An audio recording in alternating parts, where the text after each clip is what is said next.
Welcome to Thalira Tales, where stories bloom in silence, carrying emotion, mystery, and hidden truth. Step in and let the tale unfold. The birthday dinner, I spent 6 hours preparing. The elevator doors opened, and my husband walked in with his ex-wife and their child. My mother-in-law welcomed them with a smile, then turned to me. "She deserves that seat more than you do. Go get the silverware and serve us." I didn't cry. I didn't argue. I simply untied my apron, set it on the table, and walked straight out of the penthouse I paid for. 4 days later, the doorbell rang, and everything began to crumble. "I'm so grateful to have you here, to help us connect. Please comment below with your city or country. Where are you watching from?" Also note that this story uses fictional elements for entertainment and education. Any resemblance to names or settings is coincidental, but the message I'm conveying is useful for you. The Wagyu had been resting for exactly 7 minutes. I knew because I had set the timer myself, the way I set every timer in this kitchen, the way I managed every account at the fund, with the kind of precision that left no room for error and no excuse for failure. The gold leaf had been applied with a brush thinner than my patience. One careful stroke at a time, each piece of edible gold catching the light from the overhead fixture, the way a well-structured deal catches the eye of the right investor. Perfect. Controlled. Mine. I stood at the marble island in the center of the kitchen and looked at what I had built over the past 6 hours. 3 courses, 12 components. One birthday dinner for a man who had not once stepped into this kitchen to ask if I needed help. The smart home system hummed quietly in the background, the soft, almost imperceptible sound of a house that knew its owner. Temperature set to 68 degrees. Ambient lighting adjusted to warm gold. The playlist I had curated for the evening moving through its opening tracks. Every setting had been chosen by me, calibrated by me, paid for by me. The system was registered under one name, mine. I pressed my palms flat against the cool marble and breathed. 10 years. That was how far back I had to go to understand how I had arrived at this particular kitchen, in this particular penthouse on this particular evening that felt like the last one of something I could not yet name. Julian Sterling and I had met at Columbia during our junior year. He had been sitting outside Butler Library with a stack of business textbooks and an expression that I would later recognize as the specific look of a man who had just made a very expensive mistake and had not yet told anyone. I had sat down next to him, not because I was interested, but because the bench was the only one in the shade, and September in New York had not yet understood that summer was over. He had looked up at me and said without introduction, "Do you know anything about restructuring debt?" I had laughed, a real laugh, the kind that surprised me. "A little," I had said. We had talked for 4 hours. What I saw in Julian Sterling that afternoon was not charm, though he had that too. What I saw was the specific kind of hunger that belongs to people who have tasted failure and refuse to be defined by it. His family's investment portfolio had collapsed under decisions made before he was old enough to vote, and he was spending his junior year trying to understand why and how and whether it could be undone. He was broke honest and trying harder than anyone I had ever met. I fell in love with that version of him. I want to be clear about that. What came after the support, the capital, the 5 years of rebuilding the Sterling name from the ground up, none of it was obligation. It was choice. It was love. The problem with loving someone for their potential is that potential is not a permanent address. I heard her before I saw her.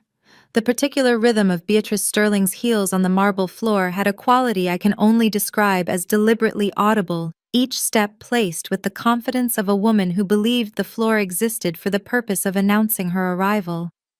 She appeared in the kitchen doorway in a Chanel suit the color of charcoal, her silver hair set with the kind of rigidity that suggested her stylist had been visited that afternoon, and she looked at the spread before me the way one looks at a piece of furniture that has been moved slightly out of place. "It smells adequate," she said, and reached past me for the salt without asking. My jaw tightened. I felt the muscle jump beneath my cheek, a small involuntary thing that I had learned to suppress in boardrooms and could not always suppress here. The seasoning is calibrated, I said, keeping my voice even. Adding salt will throw off the balance. Beatrice set the salt shaker back down with a small click that managed to communicate both acknowledgement and dismissal simultaneously. Julian prefers things well seasoned, she said. He always has. You'd know that if you had been cooking for him longer. She left before I could respond. The click of her heels moved back down the corridor, and I stood there with my hands pressed against the marble and my chest doing something that felt uncomfortably like the early stages of grief. I was not going to cry in this kitchen. I had made that decision 14 months ago, and I had kept it every day since. I turned back to the Wagyu and continued working. Arthur appeared 20 minutes later quietly in the way he did everything. Julian's father moved through rooms the way water moves through a landscape, finding the spaces between things without displacing them. He was 64 years old, and he had the eyes of a man who had seen more than he had ever said out loud.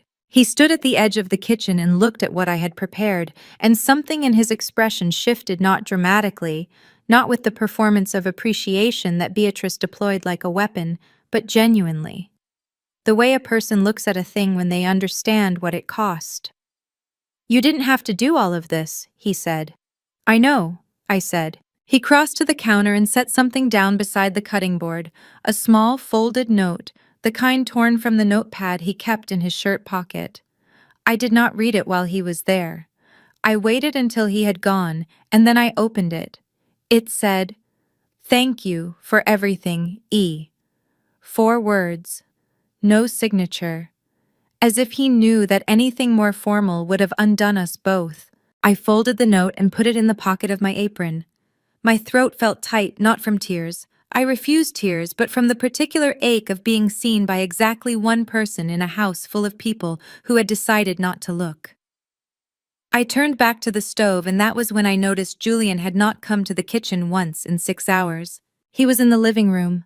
I could hear him, his voice carrying the easy cadence of a man entirely comfortable with the evening, laughing at something on his phone, the sound of ice against crystal as he poured himself something from the bar cart. The bar cart I had stocked. In the apartment I had purchased. On the floor of a building where my name was on every document that mattered. He had never once opened a bank statement in 5 years of marriage. He believed that was what having a wife who ran a hedge fund was for. I had never corrected that belief. I had simply kept records. Beatrice had a word for women like me.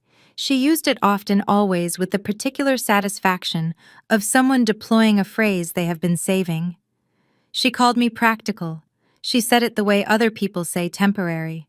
To her, my money was a utility, the kind of resource a family of standing could access without owing gratitude the way one uses electricity, without feeling personally indebted to the grid.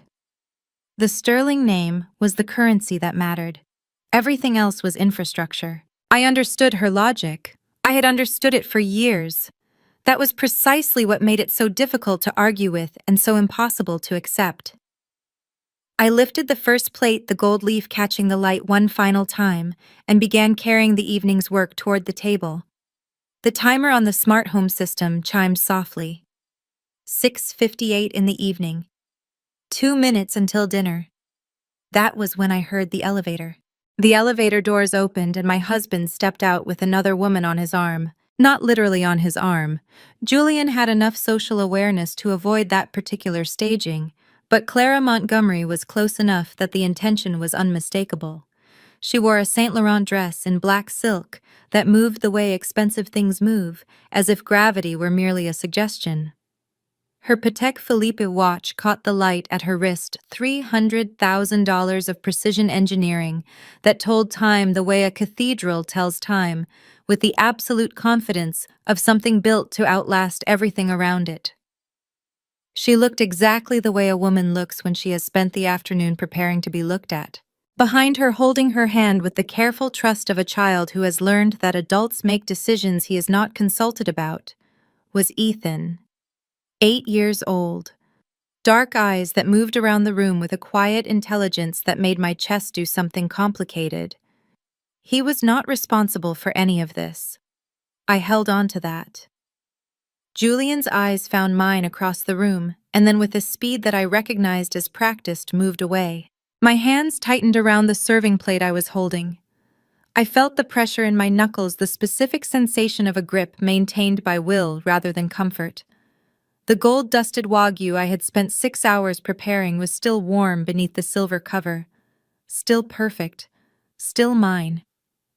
Beatrice came out of the living room with her arms already open, her face transformed into an expression I had never once seen directed at me in 5 years, pure, uncomplicated delight. "Clara!" she exclaimed, and her voice carried the warmth of a woman welcoming home someone who had always belonged there.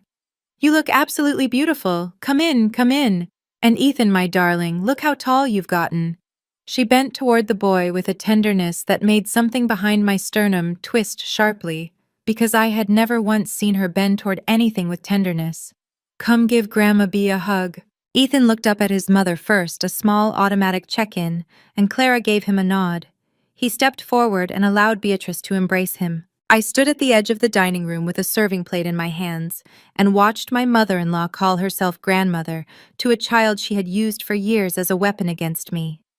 Every time I had failed to produce an heir for the Sterling family, and Beatrice had a way of making the word heir sound like a verdict, she had pointed to Ethan. Proof of what was missing. Evidence of my inadequacy. The thing I could not give them.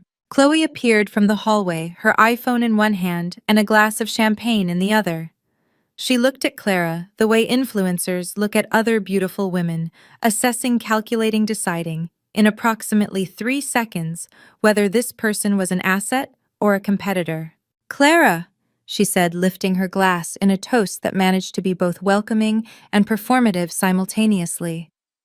"Love the dress. Is that the new season?" Then her eyes slid to me briefly, the way eyes slide over furniture. "Evelyn, the food smells fine. Very domestic of you." My teeth pressed together so hard I felt it in my jaw. Julian finally crossed to me. He was wearing the navy suit I had taken to the tailor for him last month, the one that had cost $2,000 to alter correctly. He looked handsome. He looked comfortable. He looked like a man who had not yet had the conversation he was about to have with his wife. "Hey," he said, his voice low. "I should have told you earlier. Clara mentioned she was going to be in the neighborhood, and Mom thought it made sense to include her. For Ethan, you understand." I looked at him. I looked directly at him, and I took a full breath and I said, "You should have told me. This is my home, Julian. I prepared this dinner. You should have told me." Julian's jaw shifted.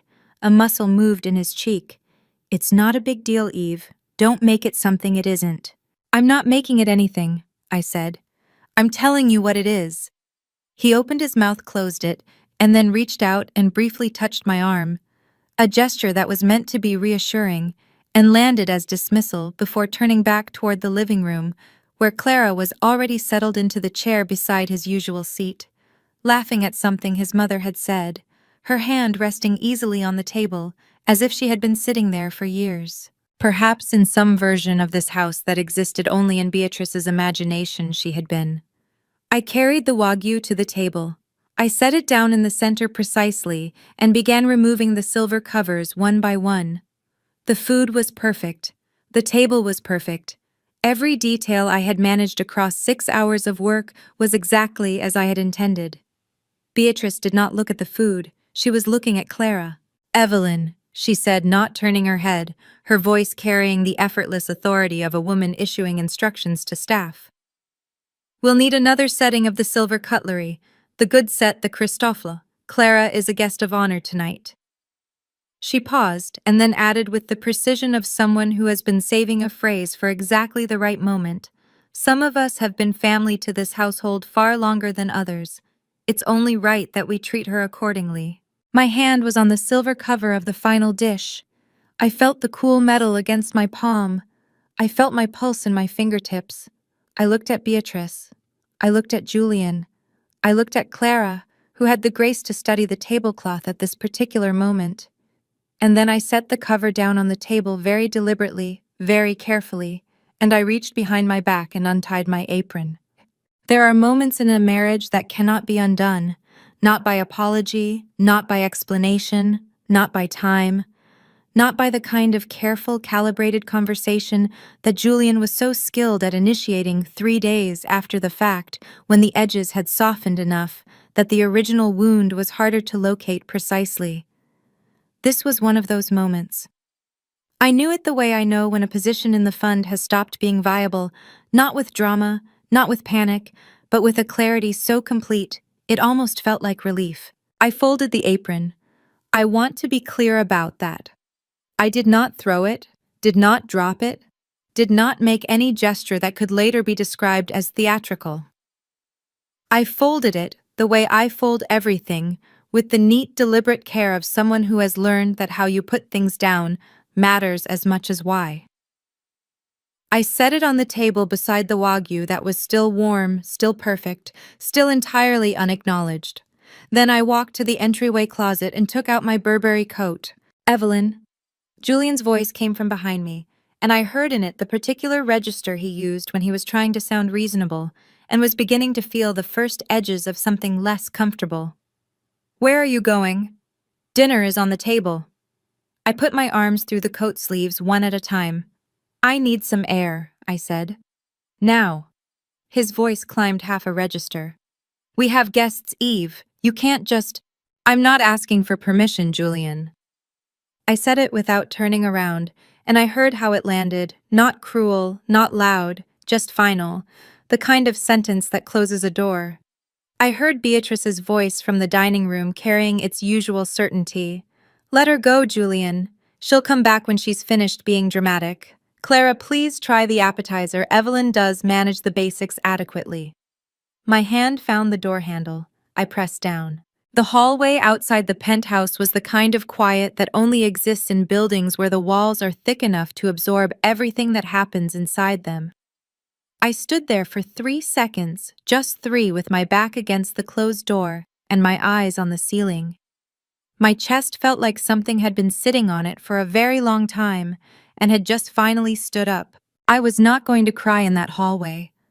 I had given myself that rule in the elevator on the way up to this apartment on the day we moved in, when Beatrice had made a comment about the way I'd arranged the kitchen, and Julian had laughed along with her, instead of saying anything at all. I had filed it away, then the way I file things that matter, carefully, completely in a place I could find it again. The elevator arrived. I stepped in. I caught my reflection in the mirrored panel as the doors closed. The white Ralph Lauren dress, the Tiffany necklace that had cost $500,000, the hair that had taken 40 minutes this morning. I looked like a woman arriving somewhere important. I did not look like a woman leaving. I wondered, not for the first time, when those two things had started to feel like the same thing. On the ground floor, the Park Avenue entrance was cold. Properly cold, the way New York in late November reminds you that it does not particularly care about your schedule or your circumstances. The air hit my face like a correction, sharp and honest, and entirely without pretense. I breathed it in. Once, twice, a third time. My shoulders dropped half an inch. I became aware that I was trembling slightly. Not from cold. My hands were shaking with the particular tremor that comes after you have been holding something very tightly for a very long time and have just let go. I pressed them together in front of me and made myself breathe evenly. Behind me, through the lobby glass, I could see the doorman pretending to study something on his desk with great concentration. Good man. 18 months on this door, and he had learned with the professional discretion of someone who worked in a building full of expensive lives exactly when not to look. I thought about Beatrice's voice, that particular satisfied cadence she used when she believed she had won something. Let her go. She'll come back when she's finished being dramatic. I thought about Julian's hand on my arm earlier, that brief, insufficient touch. I thought about Clara settled into the chair beside my husband, as if she had been the answer to a question this family had been asking before I ever arrived. And then I thought about something else entirely.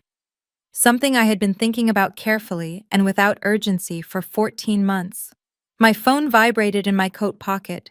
I pulled it out, expecting Julian, who would be standing in the dining room now, one hand on the back of his chair, performing a version of casual for the benefit of his mother and his ex-wife, while internally calculating how long he needed to wait before coming after me. Julian, who would have 3 things prepared to say and would lead with the least true of them. But the name on the screen was not Julian. It was Marcus. One message, 4 words. I'm outside. Black car. I looked up from the screen. Parked 20 feet from the entrance, engine running, was a Rolls-Royce Spectre, the color of midnight. The rear window was down exactly 2 inches, enough to let me know someone was watching, not enough to seem eager. My hands had stopped shaking. I walked toward the car. Marcus Webb had never smiled. In 12 years of working together, first when he was the fund's outside counsel, and I was a junior analyst who asked too many questions. Then when I was running the fund, and he was the only lawyer in New York I trusted with anything that actually mattered, I had never once seen him produce an expression that could be described as warm. He communicated satisfaction through the absence of criticism and approval through the precision of his word choice. When Marcus said something was adequate, he meant excellent. When he said it was solid, he meant exceptional. When he said nothing at all, you had made a mistake.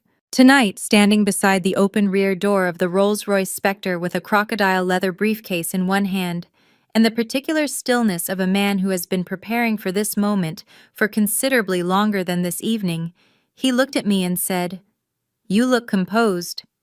From Marcus, that was practically a standing ovation. "I feel composed," I said, and got into the car. He settled in beside me and set the briefcase on his knees. The driver pulled away from Park Avenue without being asked. He had been briefed. Like everything else, Marcus touched well in advance. The city moved past the windows in its usual indifferent way, all light and motion, and the particular energy of a place that continues regardless of what any individual life is doing inside it. Marcus opened the briefcase. The interim property order was signed by Judge Patricia Holloway at 4:17 this afternoon, he said, removing a document and placing it on the leather surface between us with the care of someone handling something that has already changed shape. Every asset associated with the Park Avenue penthouse is officially recognized as your sole property pending final decree. That order is what authorizes everything that follows. I looked at the document. Judge Holloway's signature was decisive, a single clean line that knew exactly what it was doing. The prenuptial agreement? Marcus continued, removing a second document. Article 7. The morality clause. In the event that Julian Sterling invites a former romantic partner into the marital residence and permits that partner to occupy a position of social prominence within the family unit. He paused here, and I understood the pause was not for drama, but for precision. He voluntarily forfeits all claims to shared assets and waives any right to contest the division of property. Clara sat in the chair next to him at his own birthday dinner, I said. In front of his mother, his sister, while I was standing 10 feet away holding a serving plate. That will be documented as the triggering event, Marcus said. Yes, I exhaled. Not dramatically. Not with the shudder of someone releasing something they had been holding too long, but steadily, the way you exhale when a calculation you have been running for months finally resolves to a clean number. And the divorce filing. Submitted to the Manhattan Supreme Court last Tuesday. Standard processing time in New York is 3 to 5 business days for the court to prepare the service package. The process server will deliver to the penthouse in 4 days. Marcus folded his hands over the briefcase. Julian will be served at the residence. I've confirmed he has no travel scheduled this week. 4 days. Julian would spend 4 days in that penthouse, believing the evening had resolved itself the way evenings always resolve themselves, with me coming back, adjusting, accepting, filing the incident away into the accumulating archive of things I did not make into something they were not. He would spend 4 days being wrong. The asset freeze documentation, Marcus said, producing a third set of papers. Bank accounts, investment portfolios, the startup equity, all cross-referenced against the financial records from the past 8 years. Julian's documented financial contribution to the household across 5 years of marriage. He looked at me directly for the first time since the car began moving, is 0. Every dollar spent on the penthouse, the vehicles, Beatrice's medical and lifestyle expenses, Chloe's credit card charges, all traceable to your personal accounts or your company accounts. Not a cent from Julian. He paid for dinner once, I said. In 2021, At a restaurant I had recommended. Something moved across Marcus's face that was the closest thing to humor I had ever seen from him. "I'll note that in the ledger," he said. I turned to the window. Manhattan was doing what Manhattan does at night, performing its own magnificence, with the bored confidence of something that has been doing this for long enough that it no longer needs your approval. The lights on the bridge in the distance were the color of something I did not have a word for, something between gold and goodbye. "Marcus," I said. "The smart home system. The interim order covers the access revocation." "Fully authorized," he said. "I'd recommend we schedule it for 48 hours after the service is delivered. Give him time to understand what he's signed before the house stops responding to him." I nodded. That was generous, more generous than necessary. But I had not built 14 months of preparation on the foundation of cruelty, and I was not going to start now. "There's one more thing," Marcus said. He opened the briefcase again and removed a single sheet of paper thinner than the others printed with a different header. He placed it on the leather between us. "The DNA results came back this afternoon," he said, "from the lab in New Jersey." My eyes dropped to the paper. 3 paragraphs, 2 signatures, one number, a probability expressed as a percentage that left no room for interpretation. My heart did not race. My hands did not shake. I had been waiting for this particular piece of information for 4 months, and the thing about waiting for something you already half know is that the confirmation does not arrive as a shock. It arrives as a door closing quietly on a room you had already begun to leave. I picked up the paper and read it. Then I read it again. "The story is now reaching truths beyond imagination. To let me know you're still standing with Evelyn in this battle. Please comment on the number 1 below. And please note the following scenes contain certain fictional elements to heighten the drama. If you feel this is not for you, you may stop the video right here. But if you're ready, let's begin the most brutal chapter." The number at the bottom of the page was 99.9%, not Julian's. I set the paper down on the leather seat between Marcus and me, and pressed my fingertips together in my lap. A small, controlled gesture, the kind I used in meetings when someone had just said something that required a response more measured than what I was actually feeling. My chest was doing something complicated. Not grief exactly, not triumph. Something in between, something that did not have a clean name, something that felt like standing at the edge of a very large truth you have been circling for a long time and finally looking directly at it. "Ethan is not Julian's biological son," I said. Not a question, just the sentence spoken aloud because some truths require the weight of your own voice before they become fully real. "Correct," Marcus said. "The paternity test conclusively excludes Julian Sterling as the biological father." The sample was compared against the reference profile Julian provided during the asset verification process 8 months ago. Standard procedure. He signed the consent form without reading it. A pause. People rarely read what Marcus Webb puts in front of them. I have found that useful on numerous occasions. "And the biological father, Richard Holt." Marcus said the name the way he said all names that carried consequence, flatly without inflection, letting the syllables carry their own weight. "Julian's former business partner. His primary competitor during the period when Julian was attempting to restructure the family portfolio. The affair between Holt and Clara Montgomery appears to have occurred during the same 18-month window that Clara was encouraging Julian to keep fighting for the company." Another pause. "She left him 6 months after Holt ended the affair. She took nothing because there was nothing left to take." I looked out the window at the city moving past. A cab cut in front of us and the driver adjusted without comment. Above the buildings, the sky was the particular shade of orange-gray that Manhattan produces at night. Not darkness, exactly, more like the city refusing to fully surrender to it. "How did you get the sample?" Marcus asked. He was not being intrusive, he was being thorough, which was different. "Ethan visited the penthouse twice this year," I said. "January and April. Holiday dinners that Beatrice arranged because she wanted him close. She was already planning the trust by then, already talking about the Sterling legacy, already using that word." I could hear Beatrice's voice in my head, air, air, air, like a drumbeat she believed would eventually produce the thing she wanted. "Children leave traces without knowing it." A strand of hair on the towel in the guest bathroom.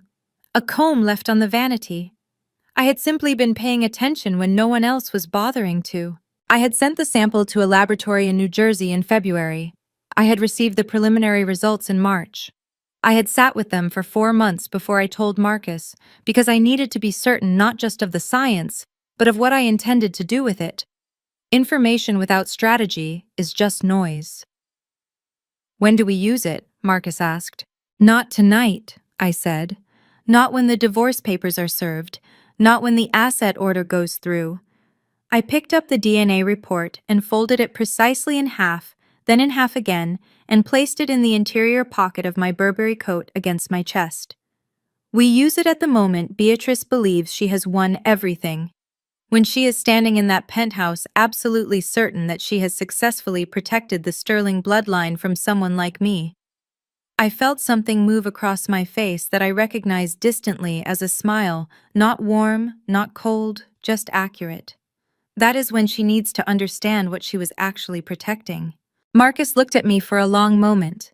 Then he reached into the briefcase and produced a small leather notebook and made a note. My phone buzzed on the seat beside me. I looked at the screen. Julian. Calling for the third time. I watched the screen light up and pulse and go dark. Light up and pulse and go dark. The name sitting there was like a question I had already answered. I thought about the man I had met outside Butler Library on a September afternoon, the one with the stack of business textbooks and the expression of someone who had just discovered the cost of a mistake. I thought about the 4 hours we had talked that day, and the months after, and the specific quality of his attention in those early years. The way he had listened to me, really listened, the way he had asked for my opinion before making decisions that affected both of us. The way he had looked at me sometimes, as if he could not quite believe his luck. I thought about how long ago that felt. I thought about Julian standing at the bar cart this evening while I carried a serving plate, laughing at something on his phone. The ice clicking against crystal in the apartment I had purchased in the building, where my name sat on every document that mattered. And I felt something in my chest pull tight, and then release like a cord that had been under tension for so long, the fibers had finally quietly separated. It did not feel like heartbreak, it felt like clarity. I picked up the phone, looked at Julian's name one final time and pressed the button to decline the call. "Let him wonder tonight," I said. Marcus closed his notebook. "The Mark Hotel on East 77th Street, he said to the driver. "Mrs. Sterling will be checking in." I leaned my head back against the leather headrest and watched the lights of Manhattan move across the ceiling of the car, gold and white and relentless. And I breathed, and for the first time in longer than I could accurately remember, the breath went all the way down. By the time the sun came up over the East River, I had already been awake for 3 hours. I had ordered coffee at 5:30 in the morning, a single espresso, the way I take it on days when I need my thinking to be precise, and I was sitting at the desk by the window in my suite at the Mark, with my laptop open and the city beginning to assemble itself in the gray light below me.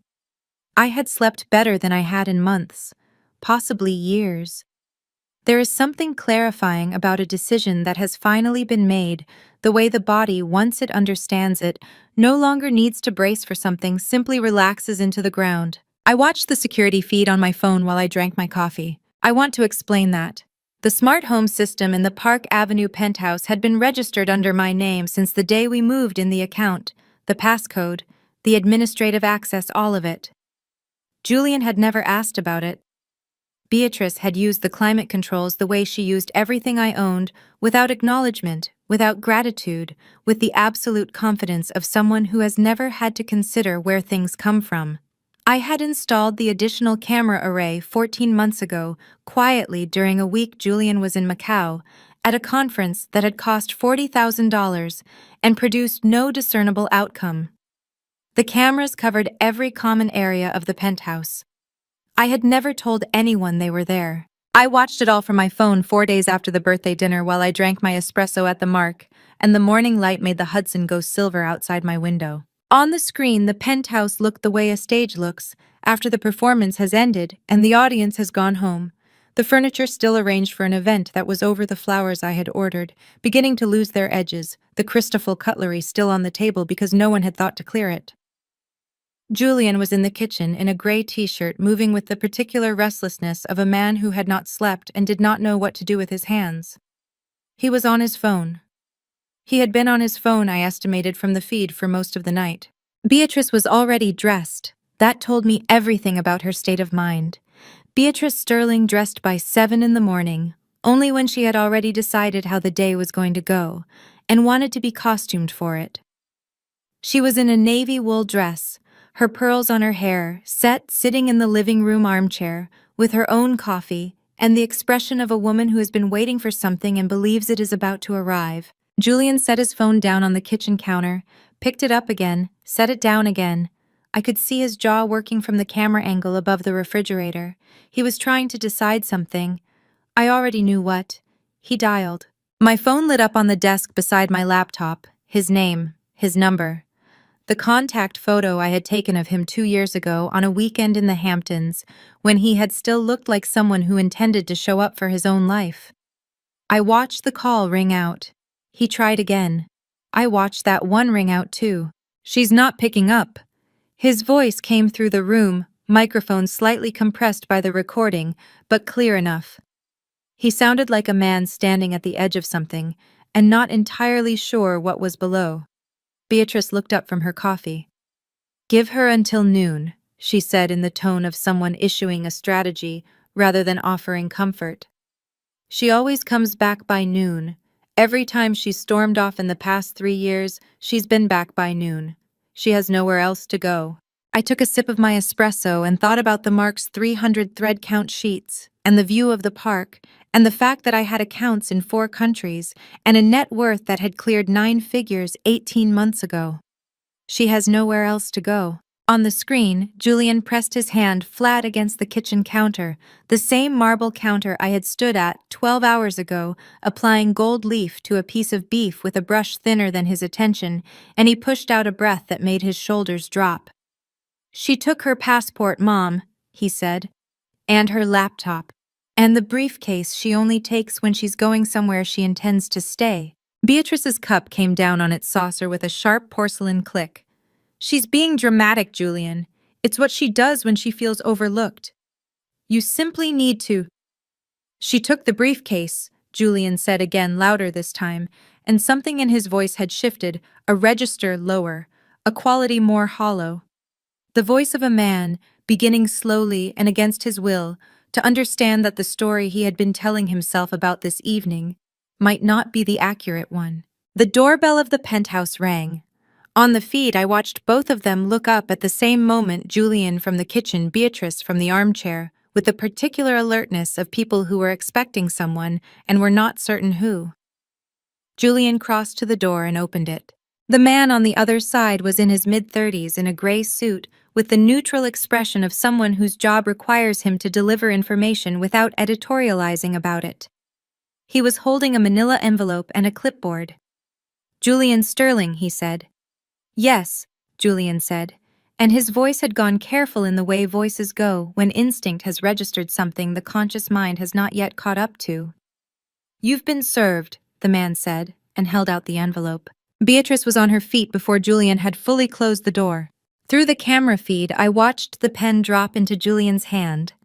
Beatrice had produced it from somewhere, her purse, her pocket, the particular place where women like Beatrice Sterling keep the instruments of their certainty, and she had pressed it into his palm with both of her hands, wrapped around his, the way you press something into the hands of a child you are trying to convince, and she was talking fast and low, her pearls moving slightly with the urgency of her words. "Sign it," she said. "Julian, listen to me. Sign it right now. This is the best thing that has ever happened to this family. She wants to leave, let her leave. We sign this today, and by the end of the week, we are done with her. The assets get divided, you get your share, and we bring Clara and Ethan home properly, the way it should have been from the beginning." Julian was looking at the document on the coffee table. His jaw was tight. His free hand was pressed against his thigh in the way hands press against things when they are trying not to shake. "Mom, I don't think we should do this without a lawyer." "We don't need a lawyer," Beatrice said, and her voice had that particular quality of absolute conviction that I had heard her deploy on contractors, on household staff, on anyone who had made the mistake of suggesting that her instincts required verification. This is straightforward, she filed. We respond by accepting. The assets are split, end of story. Julian, we have been waiting for this for years. Stop thinking and sign the document. Chloe appeared from the hallway, still in her pajamas, her iPhone already in her hand. What's happening? She said, looking between her mother and her brother with the bright, acquisitive attention of someone who has smelled drama and come to collect it. Is she actually divorcing him? Oh my God, finally. Julian, sign it. Sign it and we can get the apartment back. The apartment is, Julian started. Sign it, Beatrice said again, squeezing his hand. Julian, sign it.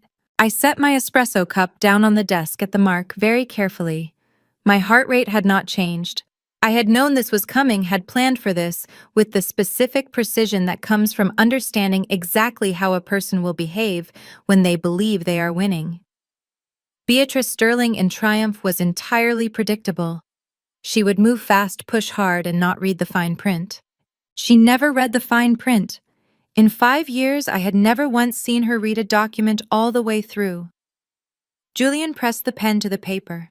My phone showed me the moment he signed the small definitive movement of a man doing what the women in his life had decided he would do. Beatrice made a sound that I can only describe as triumphant, a short, sharp exhalation of the particular satisfaction of someone who has been waiting a very long time for a door to close and has finally heard the click. There, she said, and straightened up, and her chin lifted the way it always lifted when she believed the situation had resolved itself in the correct direction. Now we call Clara. Julian, call Clara right now and tell her. The elevator doors opened. I watched Marcus step out into the penthouse foyer with the crocodile briefcase in one hand and 2 members of his legal team behind him, each carrying their own documents, each wearing the expression of people who have been instructed to appear professional, regardless of circumstances. Marcus did not announce himself. He walked into the living room, set the briefcase on the coffee table beside the document Julian had just signed, and looked at Beatrice with the absolute neutrality of a man who has seen many versions of this moment and has long since stopped finding them interesting. Thank you for signing, Julian, he said. There are several things you and your mother need to understand. Beatrice's chin came down. Her eyes went to the briefcase, to the 2 additional lawyers, to Marcus's face, and I watched something move through her expression. Not fear, yet, not understanding, yet just the first intimation that the room had changed shape in a way she had not anticipated. Who are you? She demanded. Marcus Webb. I represent Evelyn Sterling. He opened the briefcase and removed a document that I recognized from my own review of it 48 hours ago, the comprehensive asset analysis 14 months in the making, cross-referenced against every financial record the fund's forensic accounting team had been able to produce. Under the prenuptial agreement signed 8 years ago and supported by the interim property order issued yesterday by Judge Patricia Holloway of the Manhattan Supreme Court, every asset associated with this residence was purchased solely with Evelyn's personal funds prior to and during the marriage. Julian, your documented financial contribution to this household across 5 years of marriage is 0. Julian's face went the color of old paper. That's not I contributed. Your startup, Marcus said, and produced a second document, was capitalized entirely by a series of transfers from Evelyn's personal investment account between 2019 and 2022. The equity is held in her name as secured creditor. Furthermore, by inviting your former spouse into the marital residence on the evening of the 14th and permitting her to occupy a position of family prominence at a formal family gathering, you triggered the morality clause in Article 7 of your prenuptial agreement. He looked at the signed document on the coffee table. The document you just signed confirms your acknowledgement of that violation. A pause so brief it was almost not a pause at all. Your share of all assets in this residence 0. Beatrice made a sound. It was not a word. It was the sound a person makes when the architecture of everything they have built their certainty upon develops suddenly and without warning a crack that runs all the way to the foundation. "That is impossible," she said, and her voice had lost for the first time since I had known her its quality of absolute conviction. "This is the Sterling family estate. Our name is—" Marcus opened to the next page in the document and placed it on the table in front of her. "No, Mrs. Sterling," he said. "It isn't." Through the camera, I watched the first thing they sealed the painting above the fireplace. I watched one of Marcus's team members approach it with a clipboard and a roll of official court seals, small red and gold stickers that looked almost decorative until you understood what they meant, and begin the documentation process. The painting was a Basquiat, $1.2 million. I had purchased it at Christie's 3 years ago on a Tuesday afternoon between 2 conference calls, and I had hung it there because the light from the south-facing windows hit it correctly at 4 in the afternoon and made the colors do something extraordinary. I had never once heard Beatrice comment on it except to say on one occasion that she found contemporary art aggressive. "That painting?" Beatrice said, her voice climbing in a way I had rarely heard from her. Beatrice Sterling did not raise her voice, she lowered it. She weaponized the register of absolute certainty, but right now her register was doing something entirely different, something closer to panic dressed in indignation. "That painting has been in this family for 3 years. It has been in this residence for 3 years, Marcus said without looking up from his own documents. "It was purchased with funds from Evelyn's personal brokerage account on March the 14th, 2022. Receipt and provenance documentation are in Exhibit 4. He turned a page. "It is not family property, it is Evelyn's property. Everything in this apartment belongs to the Sterling family." Beatrice took 2 steps toward Marcus with her chin up and her pearls catching the morning light, and every inch of her presenting the image of a woman who has never been told no by anyone she considered worth listening to. "Our name has been associated with Park Avenue for 4 generations. You cannot walk in here with your little folders and your little stickers and tell me that a woman who has been married to my son for 5 years owns this family's home." Marcus looked at her, then directly briefly with the expression of a man who has heard many variations of this particular argument and has the documentation to address all of them. "Mrs. Sterling, the penthouse at this address, was purchased in 2019 for $14.7 million. The wire transfer originated from Evelyn's personal account at J.P. Morgan Private Bank. Your family has been associated with Park Avenue for 4 generations." He paused. "Your family's previous Park Avenue residence was sold in 2017 to cover outstanding debts. This residence was purchased by your daughter-in-law. I understand the distinction is uncomfortable. It is nonetheless accurate." Beatrice's hand went to her pearls. Her fingers wrapped around the strand, and I saw even through the camera the way her knuckles whitened. She was gripping them the way people grip things when the ground has moved and they are trying to find something that does not move with it. Julian had not moved from the couch. He was sitting with his elbows on his knees and his face in his hands, and I watched his shoulders rise and fall with the unsteady rhythm of someone whose breathing has lost its pattern. Chloe was standing near the hallway entrance, her iPhone lowered for the first time all morning, her face doing something I had not seen it do before, something young and uncertain and stripped of its usual performance. "What about the startup?" she said, and her voice came out smaller than she intended. "Julian's company. That's his. He built that." Marcus removed a 3rd document from the briefcase. The startup was capitalized by a series of 11 transfers from Evelyn's personal investment account between 2019 and 2022, totaling $4.3 million. Evelyn holds secured creditor status on all equity. Additionally, he produced a 4th document and placed it in front of Chloe specifically, and I watched her take an involuntary step backward. "Your personal expenditures on Evelyn's corporate black card over the past 18 months total $240,000. That documentation has been submitted to the court as Exhibit 9.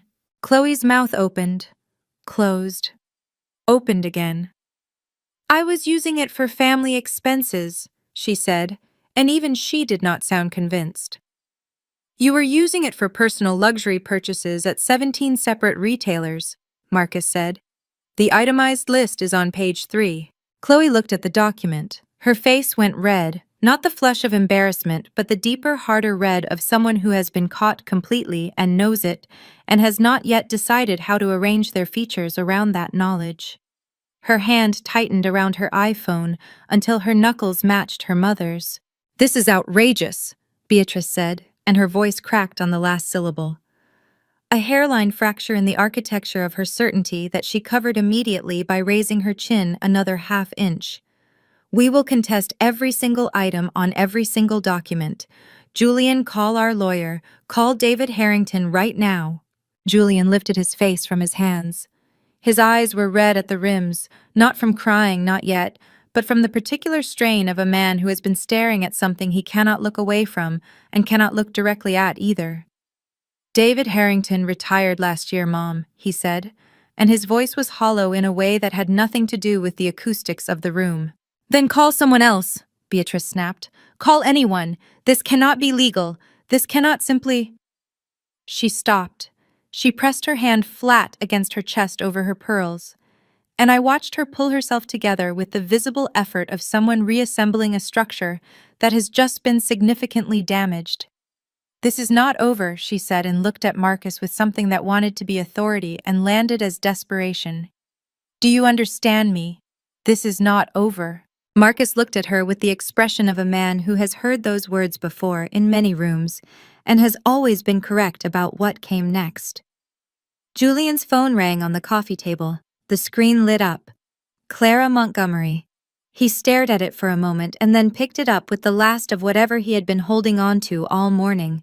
Clara Montgomery had always known exactly when to leave a sinking ship. I knew this about her not from intuition, but from documentation.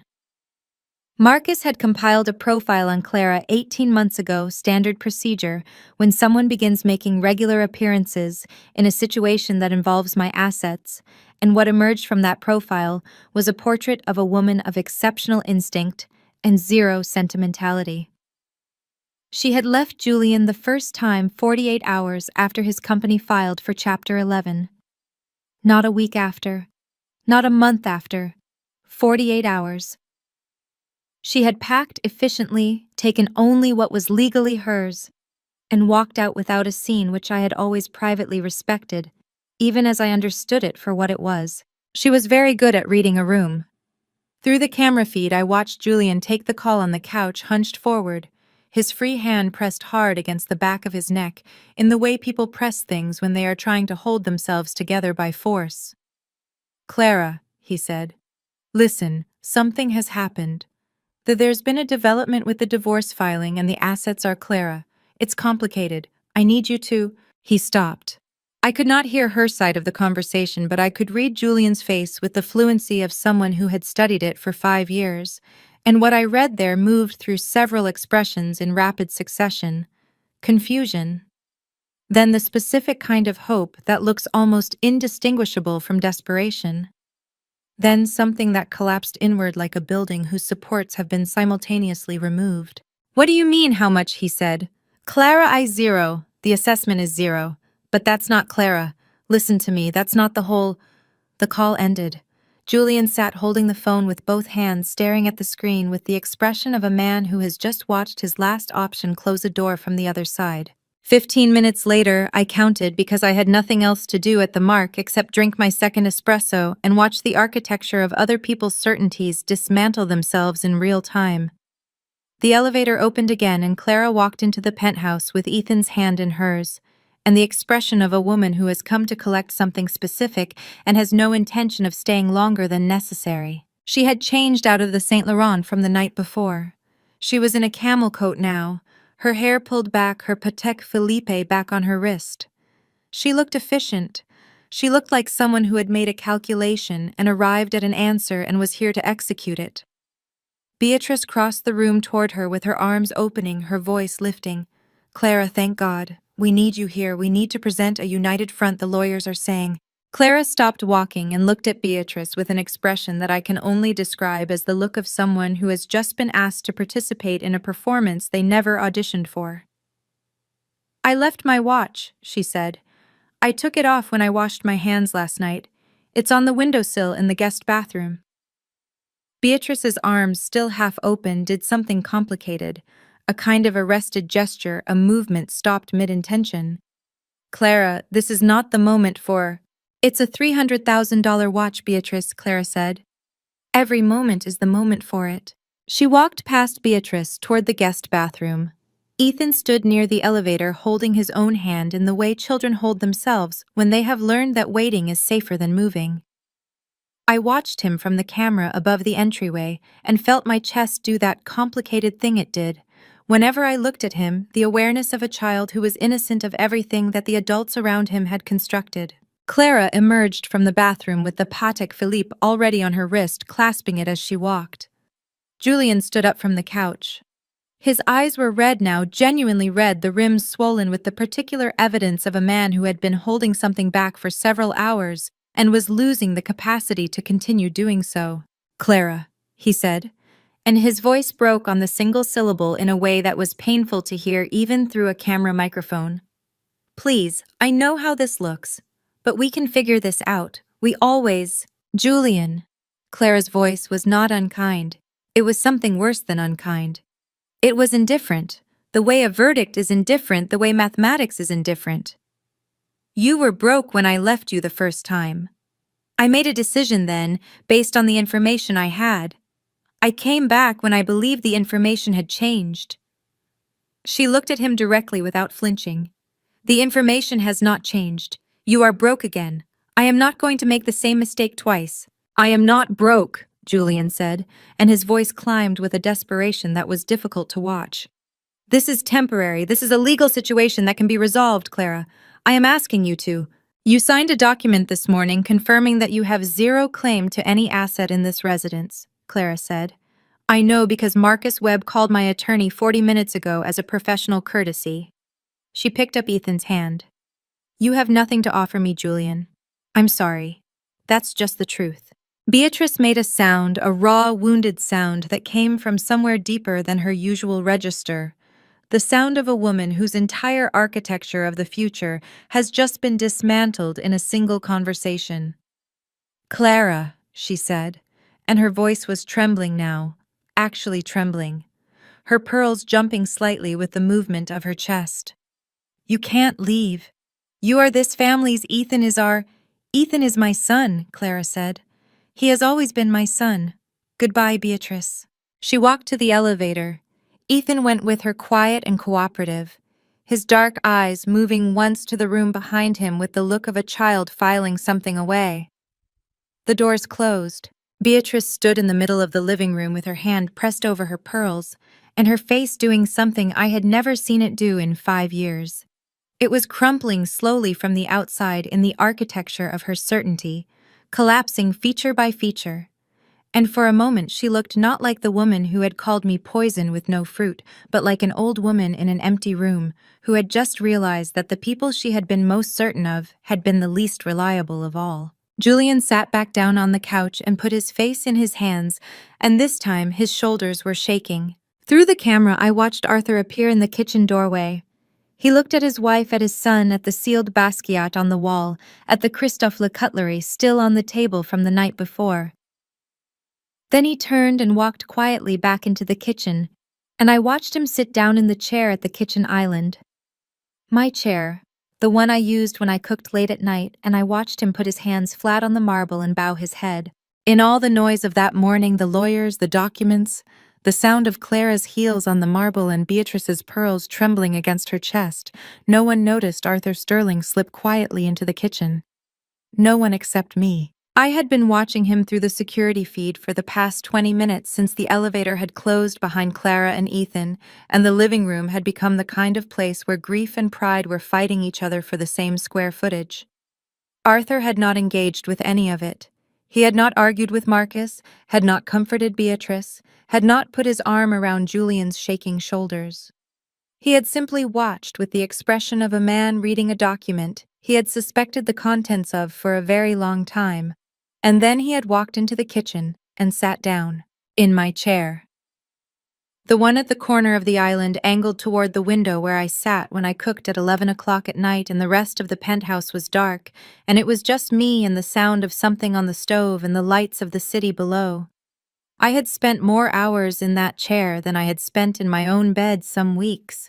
Arthur must have known that. He had found it without looking. He sat there with his hands flat on the marble and his head slightly bowed, and he was not crying. Arthur Sterling, I had observed, was not a man who cried easily, or perhaps was not a man who had been given adequate opportunity to learn how. But there was something in the set of his shoulders that was its own kind of grief. The posture of a man who has understood something too late and is sitting with the weight of that understanding. My phone lit up on the desk. Arthur Sterling. Calling. I stared at the name for a moment. In 5 years of marriage, Arthur had called me exactly twice, once to tell me that Julian had been in a minor car accident and was fine, once to ask me a question about the health insurance coverage that Beatrice had instructed him to sort out without bothering her.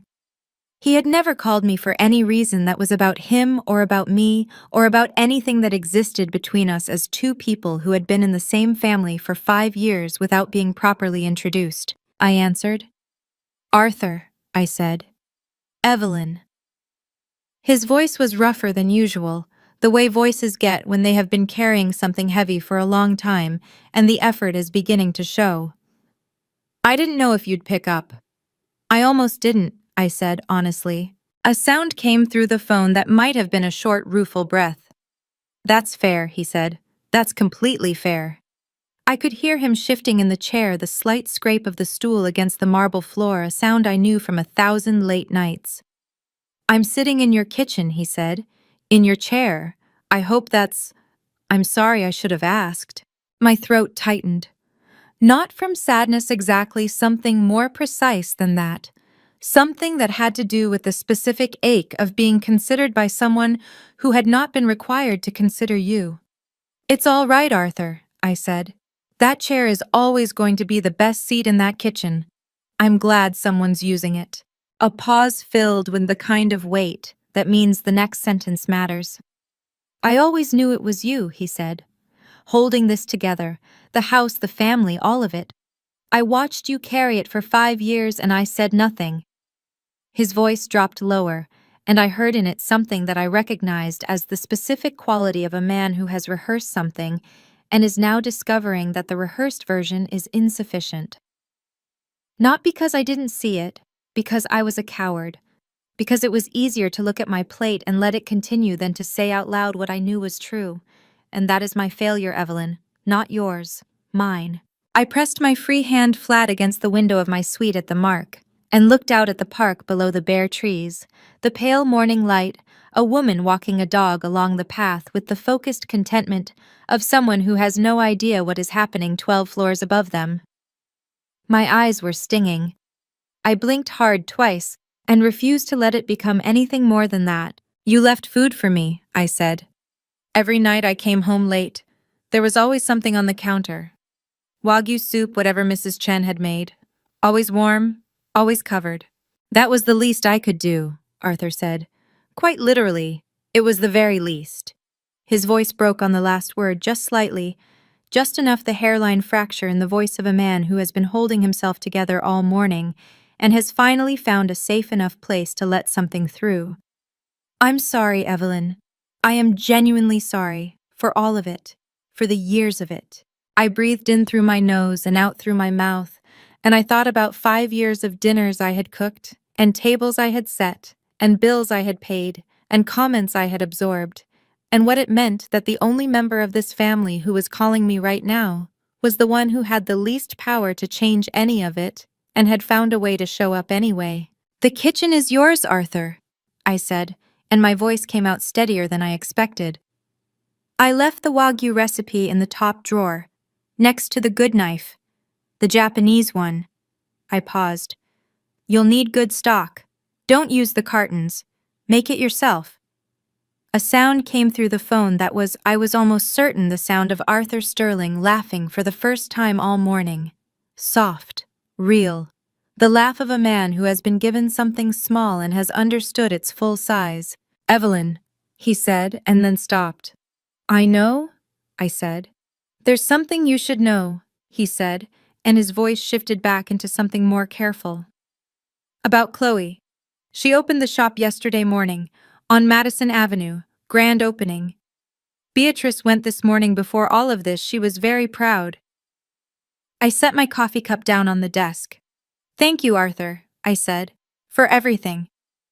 I ended the call, picked up my phone, and dialed Marcus. Chloe Sterling had spent 3 months planning the launch. I knew this because I had been watching the planning process through 14 months of documentation, the vendor contracts she had charged to my corporate card, the interior designer she had hired using a transfer she had disguised as a household expense, the PR firm she had retained for the grand opening using a payment method that traced back through 2 shell transactions to a credit line she had opened using my business address. Chloe was not unintelligent. She simply operated under the assumption that the person whose resources she was using was not paying attention. That assumption had been incorrect for a very long time. I arrived on Madison Avenue at 9:45 in the morning, 2 weeks after the birthday dinner, in the back of a town car that Marcus had arranged. The shop occupied a ground-floor unit between a jewelry boutique and a gallery, good positioning.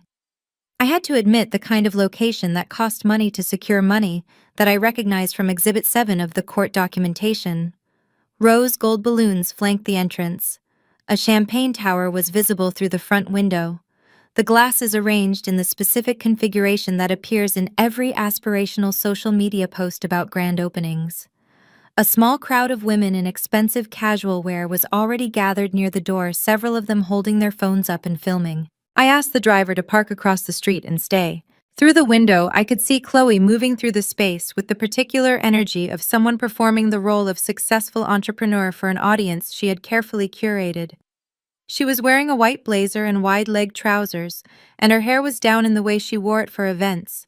And she was laughing and gesturing and pointing to items on the shelves with the enthusiasm of someone who has rehearsed this moment extensively and is enormously pleased with how it is landing. Every item on those shelves had a serial number. Every serial number was on a list. Every item on that list had been reported to my insurance company as stolen or missing, documented with photographs and purchase receipts and the original certificates of authenticity over a period of 18 months. The total insured value of the items currently on display in Chloe Sterling's grand opening was, as of the most recent appraisal, $5 million. My phone rang. "Marcus." "I'm across the street," I said. "Insurance documentation is certified and filed with the court," he said. "Every serial number cross-referenced and confirmed. The 2 agents are in position, one at the east entrance, one at the rear. They've confirmed that the Birkin Faubourg is on the center display shelf, which places it in direct line of sight from the front entrance." The Birkin Faubourg. $220,000. I had purchased it at the Hermès flagship on Rue du Faubourg Saint-Honoré in Paris 4 years ago, and I had carried it exactly twice because it was the kind of bag that required a level of occasion that my life, which mostly took place in boardrooms and on conference calls, did not frequently produce. I had kept it in the climate-controlled storage room in the penthouse in its original box, with its certificate of authenticity and its receipt and the small silk bag it had come wrapped in. Chloe had replaced it with a replica so precise that I had needed the serial number to confirm it was not genuine. She had not known about the GPS chip I had installed in the original bag's base lining 14 months ago. "Give her 20 more minutes," I told Marcus. "Let her enjoy it." A brief pause. "That's generous," Marcus said. "I know," I said. "I am feeling generous today." I watched through the window as Chloe lifted the Birkin Faubourg from the display shelf and turned it toward a woman who was leaning in to examine it, saying something that made the woman's eyes widen with appreciation. "She worked hard on this. She deserves 20 minutes. Marcus said nothing to that, which from Marcus meant he understood. I watched the 20 minutes pass. I watched Chloe sell 3 items: a Chanel boy bag, a pair of Cartier earrings, a Celine tote, all of which were on the list.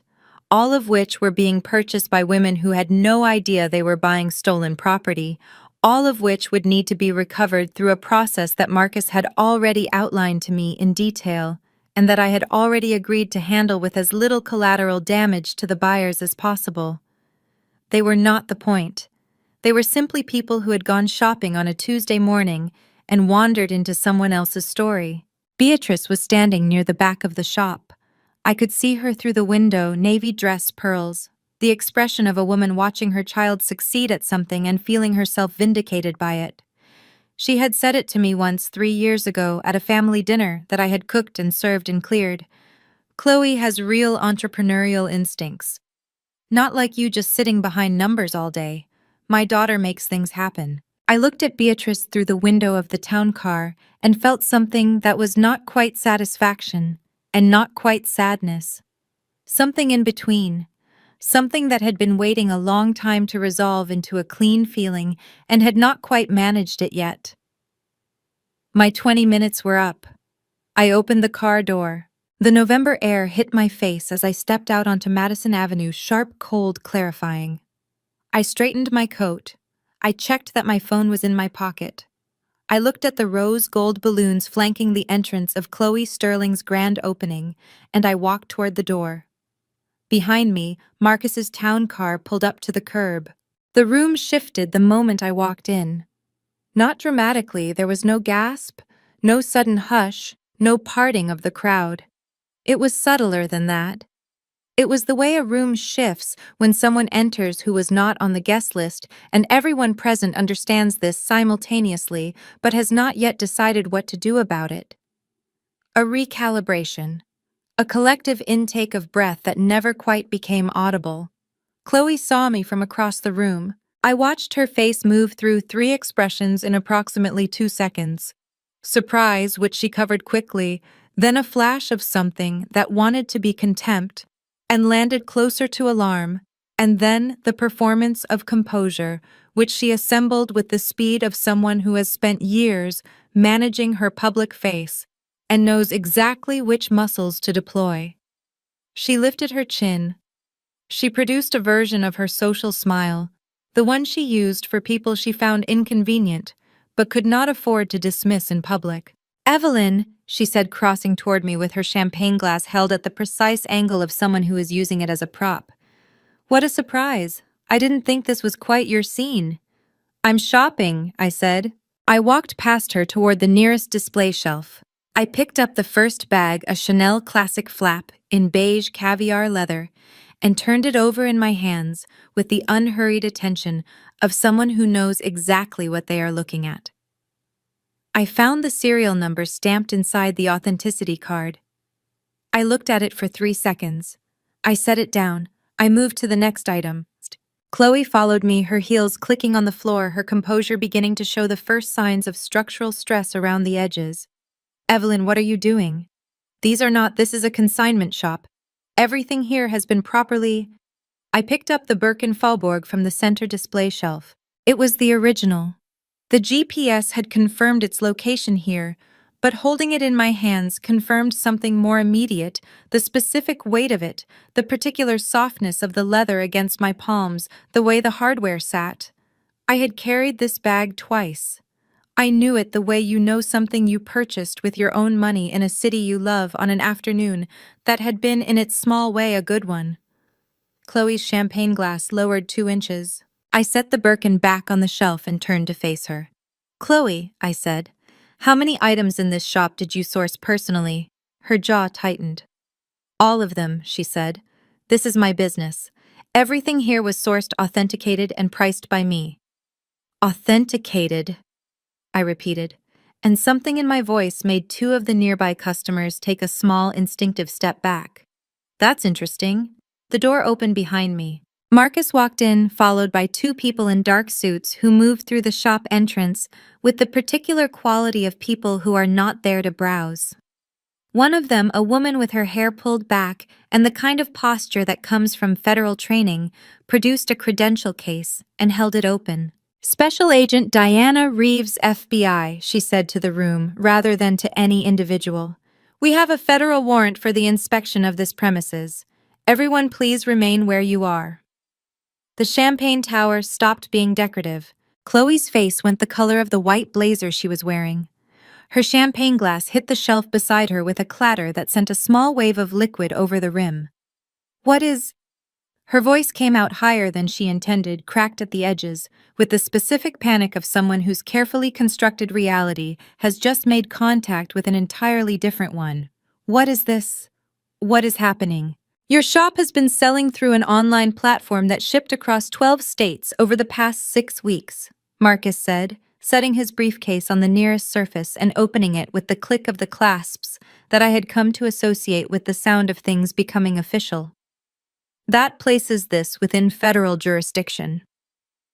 He removed the document, the list I had been building for 14 months, and laid it on the display counter.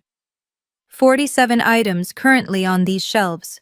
Every serial number cross-referenced against a certified list of stolen and missing property reported to Evelyn Sterling's insurance carrier over the past 18 months. Total insured value, $5 million. Chloe looked at the list. Her hand went to her mouth. Her fingers were trembling visibly, unmistakably trembling, and her eyes moved down the page with the rapid, desperate movement of someone looking for an error they know is not there. You can't, she started. The GPS tracking on the Hermes Birken Faubourg confirmed its location at your storage unit in Long Island City on the 14th of October, Marcus continued. 3 days after it was reported missing from the Park Avenue residence. 17 additional items were traced to the same unit before being transferred here. Beatrice pushed through the gathered customers from the back of the room, her face flushed, her pearls swinging with the urgency of her movement. What is going on? She demanded, her voice loud enough that several people near the entrance turned around. Julian, someone call Julian. This is Chloe, what have you? Chloe turned to her mother, and her face crumpled. The composure she had assembled so carefully, coming apart all at once, her eyes flooding and her chin shaking, and her voice dropping to something raw and frightened that I had never heard from her before. Mom, I didn't know she was tracking. You didn't know, I said. Both of them looked at me. I reached into my coat pocket and placed a receipt on the display counter beside Marcus's list. It was the receipt from a luxury replica retailer, the invoice for one Hermes Birken Faubourg Superfake purchased by a credit card registered to Chloe Sterling's personal account delivered to the Park Avenue penthouse on a day when I had been in Chicago for a conference. That, I said, is what you replaced my bag with. I fed this family with real money for 5 years. I looked at Chloe directly, and my voice did not shake, did not rise, did not perform anything at all. You only deserve what's fake. Chloe's legs buckled.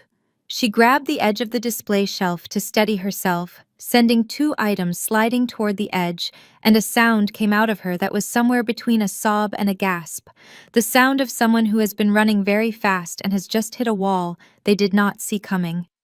Agent Reeves stepped forward.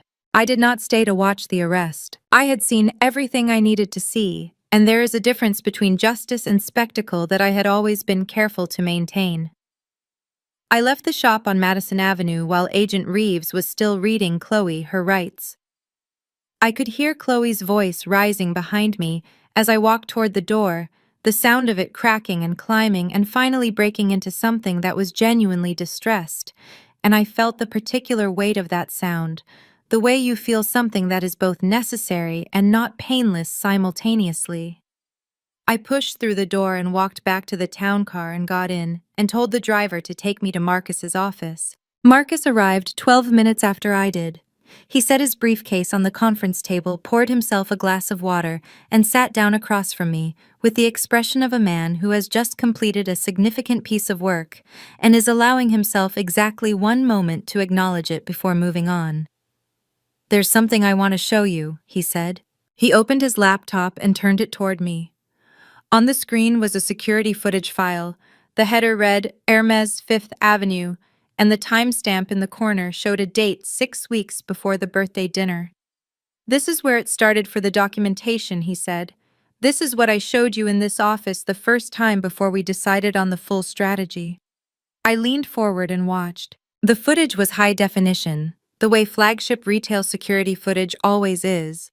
These stores protect their inventory with the same seriousness that banks protect currency, because in certain zip codes, the distinction is largely philosophical.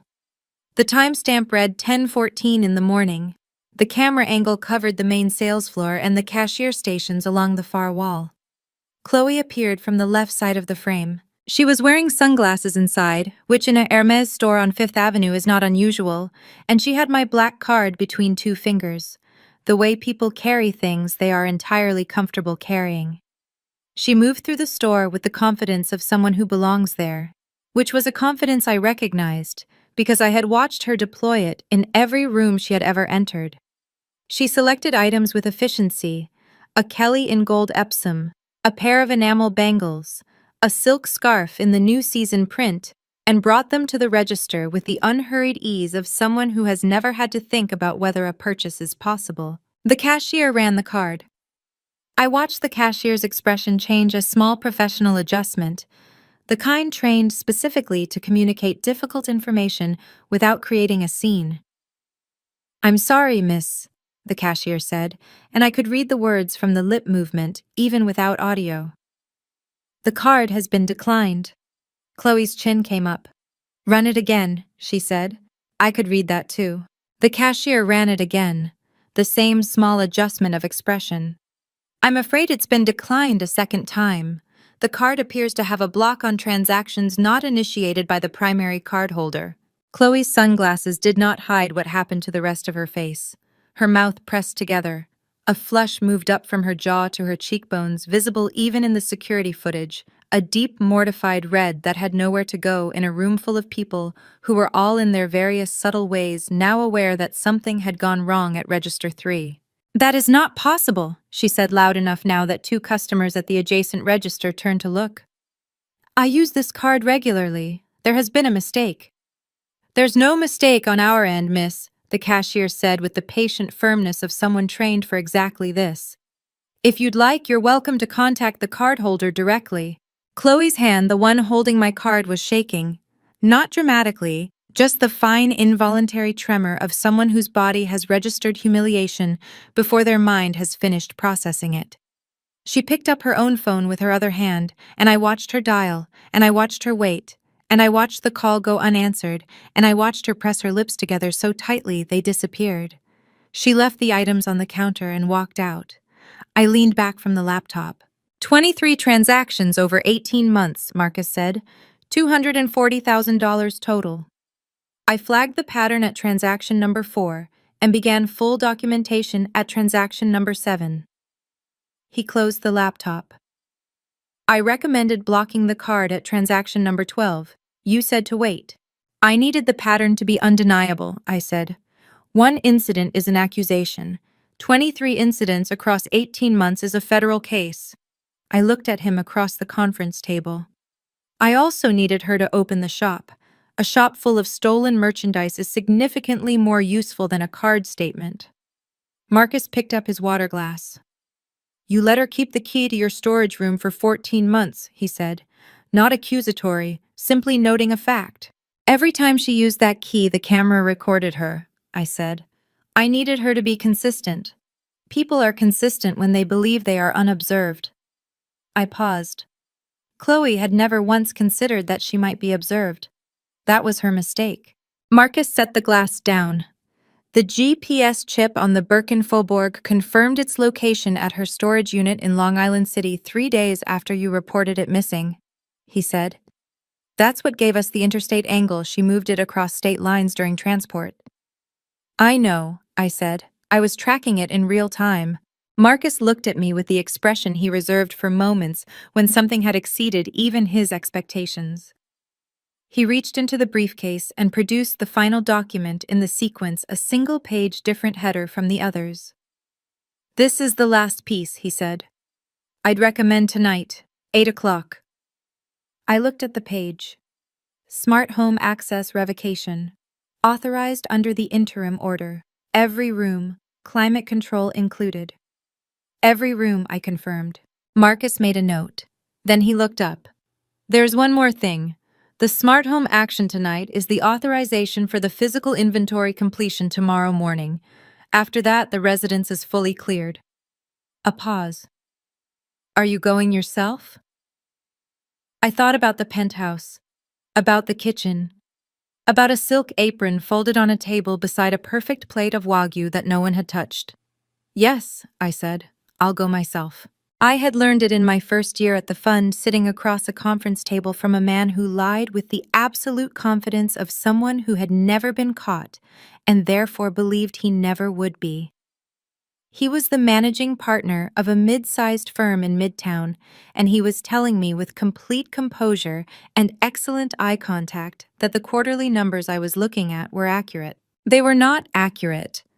I knew they were not accurate because I had spent the previous 72 hours pulling every underlying position and running the calculations myself by hand at a desk in the fund's library at 2 in the morning with a cold cup of coffee and the particular focus of someone who understands that the most expensive thing in any financial relationship is an assumption left unverified. I had learned that day that information is not the same as intelligence. Information is what you are given. Intelligence is what you build from what you find when you go looking yourself. The man across the table from me had information. I had intelligence. The distinction ended his career within 18 months and launched mine. I had applied the same principle to the past 14 months. Marcus spread the full documentation across his conference table, not the court exhibits which were already filed, but the working record, the living document of everything I had built and cross-referenced and verified over 14 months of careful, methodical, entirely legal observation.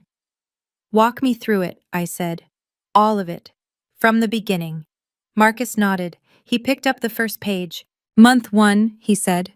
You flagged an anomaly in the household expense account, a charge from a luxury storage facility in Long Island City that you did not recognize and had not authorized. You traced it to Chloe's personal email, which was linked to your corporate account as a secondary user, a permission she had been granted for household management purposes and had been using for considerably broader purposes for approximately 7 months prior. I didn't confront her, I said. No, Marcus agreed. You installed the camera array in the storage room and the dressing room the following week. 14 months of footage. 263 separate incidents of Chloe entering those rooms using the spare key that Beatrice had provided her, which Beatrice had obtained by having a copy made during a week when you were in London for the fund's annual investor conference. I pressed my fingers together on the table in front of me. Beatrice knew what Chloe was doing. The footage shows Beatrice present on 6 occasions, Marcus said. On 3 of those occasions, she is visibly aware of what Chloe is removing from the storage room. On 1 occasion, she is holding the door. He set the page down and picked up the next. Month 4. You flagged a second anomaly. The GPS chip you had installed in the Birken-Fallborg activated outside the penthouse for the first time, tracked to the storage unit in Long Island City. He looked up. That was when you called me. I had enough by month 4 to act, I said. I chose not to. You chose to wait for the shop, Marcus said. I chose to wait for evidence that was irrefutable, irreversible, and federal, I said. There is a difference between being able to prove something and being able to prove something in a way that cannot be undone by a good lawyer and a sympathetic judge. I looked at the table. Chloe had dated a federal prosecutor for 11 months in 2020. I was not taking chances. Marcus produced the next section, the financial documentation. 18 months of credit card transactions, each one itemized, each one photographed at point of sale through the camera systems I had installed. Each one cross-referenced against the insurance reports I had filed beginning 14 months ago, when I had understood clearly what was happening and had begun the process of protecting myself. $240,000, Marcus said. 23 transactions, 11 retailers. The largest single transaction was $80,000 at Hermes on Fifth Avenue, the one that was declined. He paused. The declined transaction was not wasted. It became Exhibit 14. Everything became something, I said. Marcus looked at me across the table with an expression that was the closest thing to admiration I had ever seen from him, which on Marcus looked like a very slight adjustment around the eyes. Evelyn, he said. In 14 years of practice, I have had 3 clients who understood preparation at this level. You are the first one who did it entirely alone. My throat tightened. I breathed through it. I didn't plan to destroy them, Marcus, I said. I want to be clear about that. I planned to protect myself. I planned to ensure that when the moment came and I knew the moment was coming, I had known for 18 months I would be standing on documented ground, not contested ground. There is a difference. Marcus picked up his pen. The difference being, I looked at the window.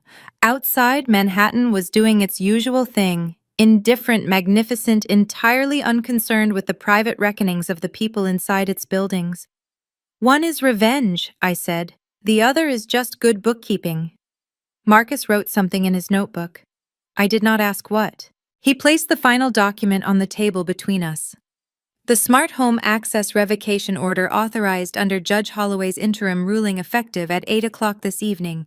Every room in the penthouse, every system, every lock that had ever been calibrated to a fingerprint that was not mine. Climate control as well, Marcus asked. I thought about Beatrice standing in front of the climate panel on a winter evening 3 years ago, adjusting the temperature in my bedroom down to 60 degrees, because she had explained with the patient authority of someone correcting a misunderstanding. The pipes in old buildings required careful management. I had found out later from the building's engineering team that the pipes required no such thing. Every room, I said, climate control included. Marcus nodded and made the notation. He closed the folder and looked at me. Tonight at 8, he said, and then tomorrow morning the physical inventory completion. Are you prepared for that? I thought about what tomorrow morning meant. Walking back into the penthouse, standing in the kitchen where I had spent 6 hours preparing a dinner that had become the last one. Looking at the people who had spent 5 years making me feel like infrastructure, and understanding finally and completely that I had been something else entirely. Yes, I said. My voice was steady. My hands were steady. I've been prepared for tomorrow morning for 14 months. Marcus closed his briefcase with the double click of its clasps. Then there's nothing left to do tonight, he said, except let the house go dark. The elevator doors opened at the 42nd floor, and I stepped into the penthouse I had called home for 5 years. The air inside was different, tighter, colder, charged with something that had no name. The marble floors gleamed under the morning light exactly as I had designed them to pale gold, each slab hand-selected from a quarry in Carrara, Italy, and shipped at a cost Beatrice had complained about for 3 months before quietly admitting she had never seen anything more beautiful in her life. I remembered that afternoon. She had stood at the center of the living room, arms folded, eyes scanning the floor with the expression of a woman who did not want to be impressed. "It's acceptable," she had said, finally her voice stripped of anything generous. I had smiled, said nothing, and returned to my office on the 41st floor. That was the last time I let her words reach me. Marcus walked in behind me, followed by 2 members of the enforcement team carrying sealed folders. Julian stood near the kitchen island, still in the same white Oxford shirt from the night before, untucked, one button missing. He looked like a man who had aged 10 years overnight. "Eve," he said.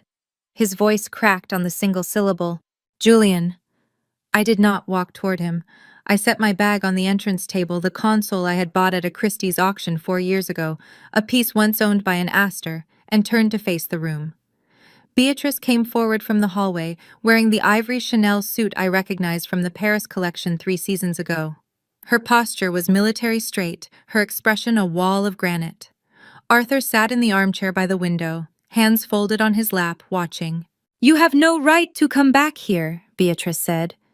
I reached into my bag and removed a single document printed on pale cream paper with the header of the Manhattan Supreme Court. I placed it on the console beside me, face up, and did not touch it again. "That is a certified copy of the interim property order filed under index number 2024-103742. I said, "issued by Judge Patricia Holloway at 4:17 yesterday afternoon. It grants sole occupancy of this property to Evelyn Hart Sterling, effective immediately. Your names are not on the deed. They never were." Julian stepped forward. "Eve, please, can we talk? Just the 2 of us without all of this." His eyes were red at the edges, and I felt something move in my chest. Not the deep-rooted love I had carried for a decade, but something older, quieter. The memory of who he used to be. I pressed my palm flat against my stomach and breathed once. There is nothing left to say that has not already been filed with the court, I told him. You're really going to do this? His voice broke open at the last word, splitting at the seams. After everything, after 10 years, Eve, you are going to throw us out like we are nothing to you. You brought your ex-wife into my home, I said. My voice did not shake. I had rehearsed this moment in my mind more times than I could count, and I had promised myself it would not shake. You sat at my table, ate the food I cooked for 6 hours, and let your mother tell me I was temporary. I did not throw you out, Julian. You made a contract with me 10 years ago, and then you burned it yourself. Beatrice's jaw tightened. That woman was invited by my son. Your son signed a prenuptial agreement with a morality clause, I said. Article 11. He knows what it says. Chloe appeared from the hallway, still wearing last night's sequined dress mascara, smudged beneath her eyes' heels in her hand. She stopped when she saw the enforcement team. What is happening? She demanded. You have 30 minutes to gather personal belongings. Marcus said, his voice level unhurried, the voice of a man who had done this before. Personal documents, clothing, toiletries. Any item registered under Evelyn Hart Sterling's corporate or personal accounts remains on the premises. That includes the Hermes pieces in the guest wardrobe, the jewelry in the master safe, the coats in the entry closet, all catalogued in Exhibit C. Chloe's eyes went wide. You cannot take my clothes. The ivory Balenciaga jacket was purchased on a corporate card registered to Eve Sterling Investments, LLC, on March 9th of last year, Marcus said, sliding a receipt across the console. It is not your jacket, Miss Sterling. It never was. Chloe looked at me with an expression I had seen on her face only once before, the morning after her 16th birthday, when she had wrecked her father's car and knew the world was about to collapse. Raw, unguarded, terrified. Eve, please, she whispered. I have nowhere. The Ritz-Carlton on Central Park South has availability, I said. I suggest booking sooner rather than later. Beatrice's composure finally fractured. Her shoulders dropped a full inch, and for the first time in 5 years, she looked her age. You planned all of this, she said, her voice stripped of its authority, reduced to something almost human. From the very beginning. I looked at her, really looked at her, and I let the silence last exactly 3 seconds. No, I said. You planned for me to stay small. I just planned for the day you pushed me out. I walked to the window and looked down at Park Avenue. The city below moved in its usual morning rhythm: taxis, delivery trucks, a woman pushing a stroller, a man in a charcoal suit talking on his phone with the urgent energy of someone who believed his next call would change everything. I had stood at this window 100 times. I had watched the city from 42 floors up and felt the distance between myself and everything below as something peaceful, something earned. I was still here. They were the ones leaving. Behind me, I heard Chloe begin to cry. Not the performative tears she used at family dinners, but something messier, less controlled. I heard Julian exhale a long, shaking breath. I heard Beatrice say something low to Arthur, and I heard Arthur not respond. Marcus stepped beside me and said nothing. He did not need to. He placed one final envelope on the window ledge, the smart home revocation confirmation, and the penthouse system shifted.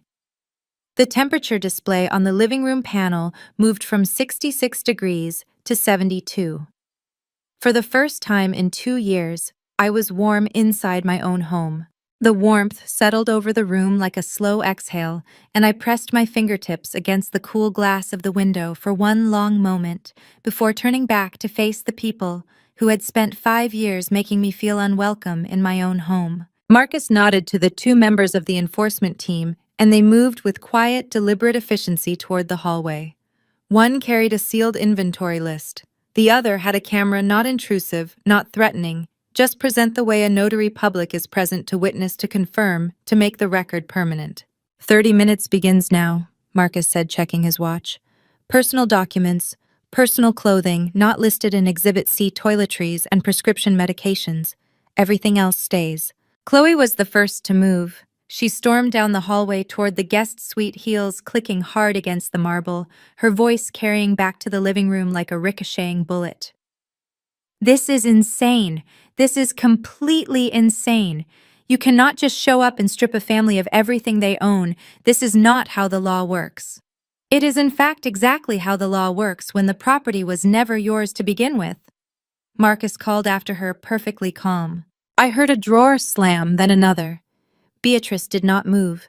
She stood at the center of the living room. Her chin lifted, her hands folded in front of her like a woman at a state funeral. Her ivory Chanel suit was immaculate. Her posture had not changed. But her eyes told a different story. They were scanning the room the way a person scans a burning building, trying to calculate what can still be saved. I built this family, she said to no one in particular, her voice low, almost reverential. I sacrificed everything to build this family. Beatrice, Arthur's voice came from the armchair, gentle but firm. Stop. She turned to him sharply, and something passed between them, not silence, not a look without words, but a full reckoning. Her jaw moved, her eyes filled with water she was too proud to let fall. You knew, she said. You knew what she was planning, and you said nothing. Arthur looked up at his wife, and his voice did not tremble. I said nothing, because I watched you spend 5 years dismantling a good woman, and I was ashamed of myself for letting it happen. I am done being ashamed. Beatrice made a sound, half breath, half sob, and pressed her hand to her mouth. Julian stood near this kitchen island, turning his phone over and over in his hands, the screen dark. He had not moved since I walked in. I watched him from across the room, this man I had loved. With everything I had, this man who had let his mother treat me like hired help and called it keeping the peace. Eve. He finally looked up. His eyes were red and raw and open in a way I had not seen since the early years. The years before the startup failed, before Macau, before Clara. I know I do not deserve anything from you. I know that. But I need you to know that I loved you. I still love you. Whatever I became, that was never what I intended. My chest tightened. I will not pretend it did not. 10 years of a life does not dissolve the moment you choose to walk away from it. But I had learned something in the past 14 months of planning, watching, and waiting. Love without respect is not love. It is a habit. And I had broken the habit. I know you believe that, Julian, I said. And I believe you believe it too. But love does not reimburse 5 years of mortgage payments. Love does not pay back the hedge fund capital I redirected to cover your startup losses. Love does not undo what you let happen in this house. He pressed his fist to his mouth, and his shoulders shook once hard, like a man trying to hold himself together by sheer force of will. I turned away before I could soften. 15 minutes later, Beatrice emerged from the master bedroom hallway, wearing a long camel coat. The Loro Piana double-faced cashmere purchased on Eve Sterling Investments' corporate account, February of last year. The enforcement officer stepped forward before she reached the entry. Ma'am, the Loro Piana coat is item 47 on Exhibit C, he said, extending the inventory list toward her. It will need to stay. Beatrice looked at him as though he had asked her to remove her skin. I am wearing it. I understand. It will still need to stay. This is humiliating, she snapped. I am a 68-year-old woman and you are asking me to hand over the coat on my back. The coat on your back was purchased with funds that belonged to my client, Marcus said evenly. We are not asking you to leave without clothing, Mrs. Sterling. We are asking you to leave without property that does not belong to you. There is a difference. For 10 seconds, Beatrice Sterling stood in the entry of the penthouse she had treated as her personal domain, and stared at the enforcement officer with all the fury of a woman who had never once been told no, and meant it. Then, with hands that trembled visibly, she unbuttoned the coat, shrugged it off her shoulders, and held it out without looking at the officer who took it. She was wearing a dove-gray cashmere sweater underneath, her arms exposed to the penthouse air now set at 72 degrees wrapped around herself. Arthur, she said. Her voice was different now, stripped thin, barely held together. Are you coming? Arthur rose slowly from the armchair. He looked at me, and his eyes held everything he could not put into words: the apology, the years of quiet solidarity, the warm meals left outside my office door, the note placed under the Wagyu recipe. He gave me a single, slow nod. "I am not leaving," he said. The room went absolutely still with shock. Not silence, but the specific charged stillness of an unexpected confession landing in the middle of a room. Chloe, dragging a Louis Vuitton duffel behind her, stopped in the hallway. Julian's head snapped up. Beatrice turned to her husband with an expression of pure, unguarded disbelief. "Arthur, I am staying," he said simply because she earned the right to this home more than any of us ever did. Beatrice walked out of the penthouse without another word. Chloe followed, dragging her bag, not looking back. Julian lingered at the threshold, one hand on the doorframe, one foot already in the elevator corridor. He looked at me one final time. "Take care of yourself, Eve," he said. "I always have," I told him. The elevator doors closed. I stood in the center of the penthouse, surrounded by marble floors I had chosen in Carrara beneath ceilings. I had commissioned an architect from Zurich to design in a home I had paid for alone and never once complained about. Arthur sat back down in his armchair by the window and folded his hands in his lap. Marcus placed the last signed document on the console and closed his briefcase with a soft, decisive click. Outside, 42 floors down Park Avenue, moved on. The elevator doors had been closed for less than a minute when my knees reminded me that I was human. Not in a dramatic way. No collapsing, no gasping, no hand pressed to the wall for support. Just a quiet, private trembling in the backs of my legs, the kind that comes not from weakness, but from the sudden release of 5 years of sustained tension. I had been holding myself so tightly for so long that the moment the pressure lifted, my body did not know what to do with the space that remained. I walked to the kitchen island and placed both palms flat on the cold marble surface. I breathed in through my nose, held it for 4 counts, and breathed out slowly through my mouth.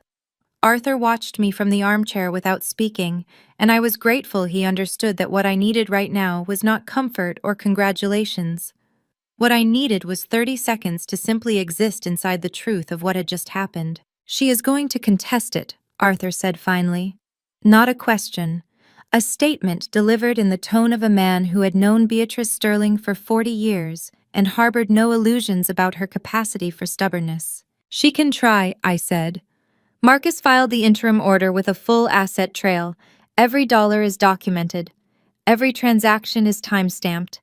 Every account is traceable back to Eve Sterling Investments. She would need to prove that Julian contributed financially to this marriage in a meaningful way, and I have 462 pages of evidence that he did not. Arthur let out a long breath, not a sigh of defeat, but the exhale of a man setting down a weight he had been carrying for a very long time. "She loves him," he said. "That is the tragedy of it. She loves Julian so much she built a cage around him and called it protection." I looked at Arthur, this quiet man who had left warm meals outside my office door, who had placed a handwritten note beneath a Wagyu recipe, who had stayed when everyone else walked out. He looked older in the morning light than he had the night of the birthday dinner. His hair was entirely silver now, and the lines around his eyes had deepened in the past 12 months, but his eyes themselves were clear. "What will you do?" I asked. "I will call my sister in Connecticut," he said. "She has a guest room. She has been asking me to visit for 3 years. He paused. "I should have gone 2 years ago." I nodded. I moved to the espresso machine my Miele imported from Germany, item 6 on the approved asset list, and made 2 cups without asking whether he wanted one. I set his on the side table next to the armchair. He wrapped both hands around it and looked out at the city. "Eve," he said. "For what it is worth, and I understand completely if it is worth very little, I am sorry. I watched what they did to you in this house, and I was not strong enough or brave enough to say stop. I told myself I was keeping peace. I was not keeping peace. I was keeping comfort, my comfort." My eyes burned, not from crying, not quite, but from the particular sting that comes when someone finally says the true thing after years of false ones. I pressed my fingertips against the rim of my espresso cup and looked down at the surface of the coffee. "I know," I said. "And I forgave you for it a long time ago, Arthur. Not for your sake, for mine. Because I could not afford to carry that weight and still carry everything else." He nodded slowly, and I saw his eyes go bright with something he did not let fall. "You are extraordinary," he said quietly. "You always were." I smiled, a real one, small and private, the kind that belongs only to yourself. "I know that too," I said. Marcus appeared from the study where he had been making final calls. He straightened his cuffs and picked up his crocodile briefcase from the entry table. "The interim order has been formally logged with the court clerk as of 9:47 this morning," he said. "The smart home revocation is complete and permanent. All accounts associated with Julian Sterling have been frozen under the matrimonial restraining order, pending the final divorce decree. Beatrice Sterling's personal accounts are subject to a separate civil freeze tied to the property proceedings. Her attorney was notified this morning. Beatrice Sterling's personal accounts are subject to a separate civil freeze tied to the property proceedings. Her attorney was notified this morning. Chloe Sterling's case has been referred to the FBI field office in Manhattan. We should expect an arrest warrant within 72 hours. "And the DNA results?" I asked. Marcus reached into the front pocket of his briefcase and produced a slim manila envelope. "Certified copy. Laboratory seal intact. Chain of custody documented." He set it on the kitchen island in front of me. "Ready to be submitted to the court whenever you choose." I looked at the envelope for a long moment. Inside it was the document that would dismantle the last thing Beatrice Sterling had believed was unshakable: the bloodline, the heir, the continuation of a dynasty she had spent her entire adult life constructing.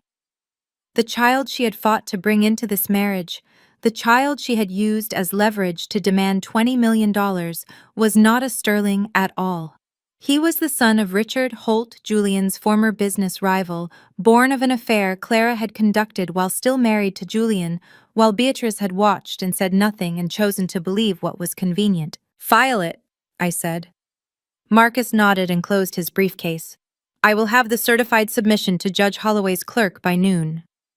He shook my hand, firm, brief, professional, and walked to the elevator. The doors opened immediately. He stepped in without looking back, and as they closed I heard him already talking into his phone voice, low and precise and absolutely certain, the voice of a man who had just finished exactly the job he came to do. Arthur rose from the armchair and buttoned his jacket. He picked up his coffee cup, finished the last of it, and set it carefully in the kitchen sink. He was the only person who had ever used that sink and washed the cup afterward without being asked. He came to stand beside me, and for a moment we both looked out at Park Avenue from 42 floors up. The morning had tilted into mid-morning now, the light shifting from pale gold to something warmer and more direct. "I will have my sister send a car," he said.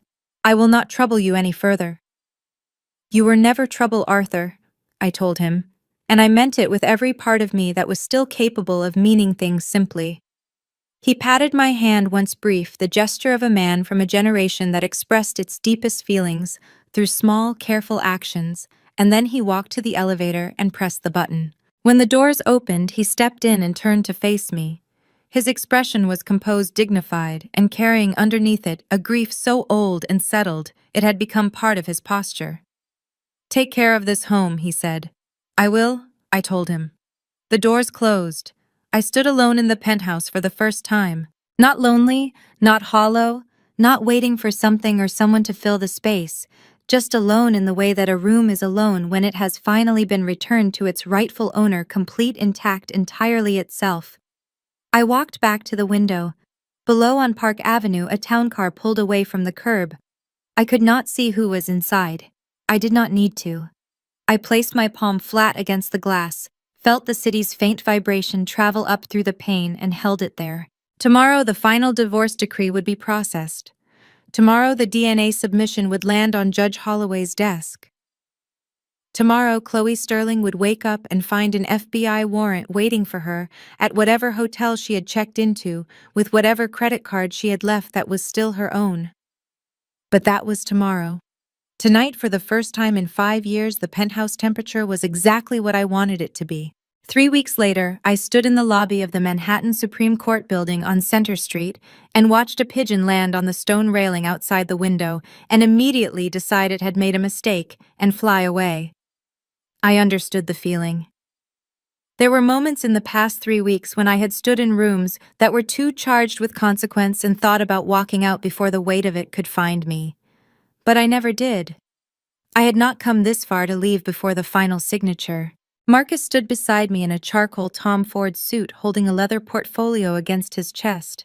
His expression was the same as it always was, composed precise, entirely unbothered by the gravity of the occasion, and I had come to find that expression deeply reassuring. Some people need to match the emotional temperature of the room they are in. Marcus Webb operated on a different frequency entirely, and it had served us both very well. "Judge Holloway will call the case at 10:15, he said, checking his watch.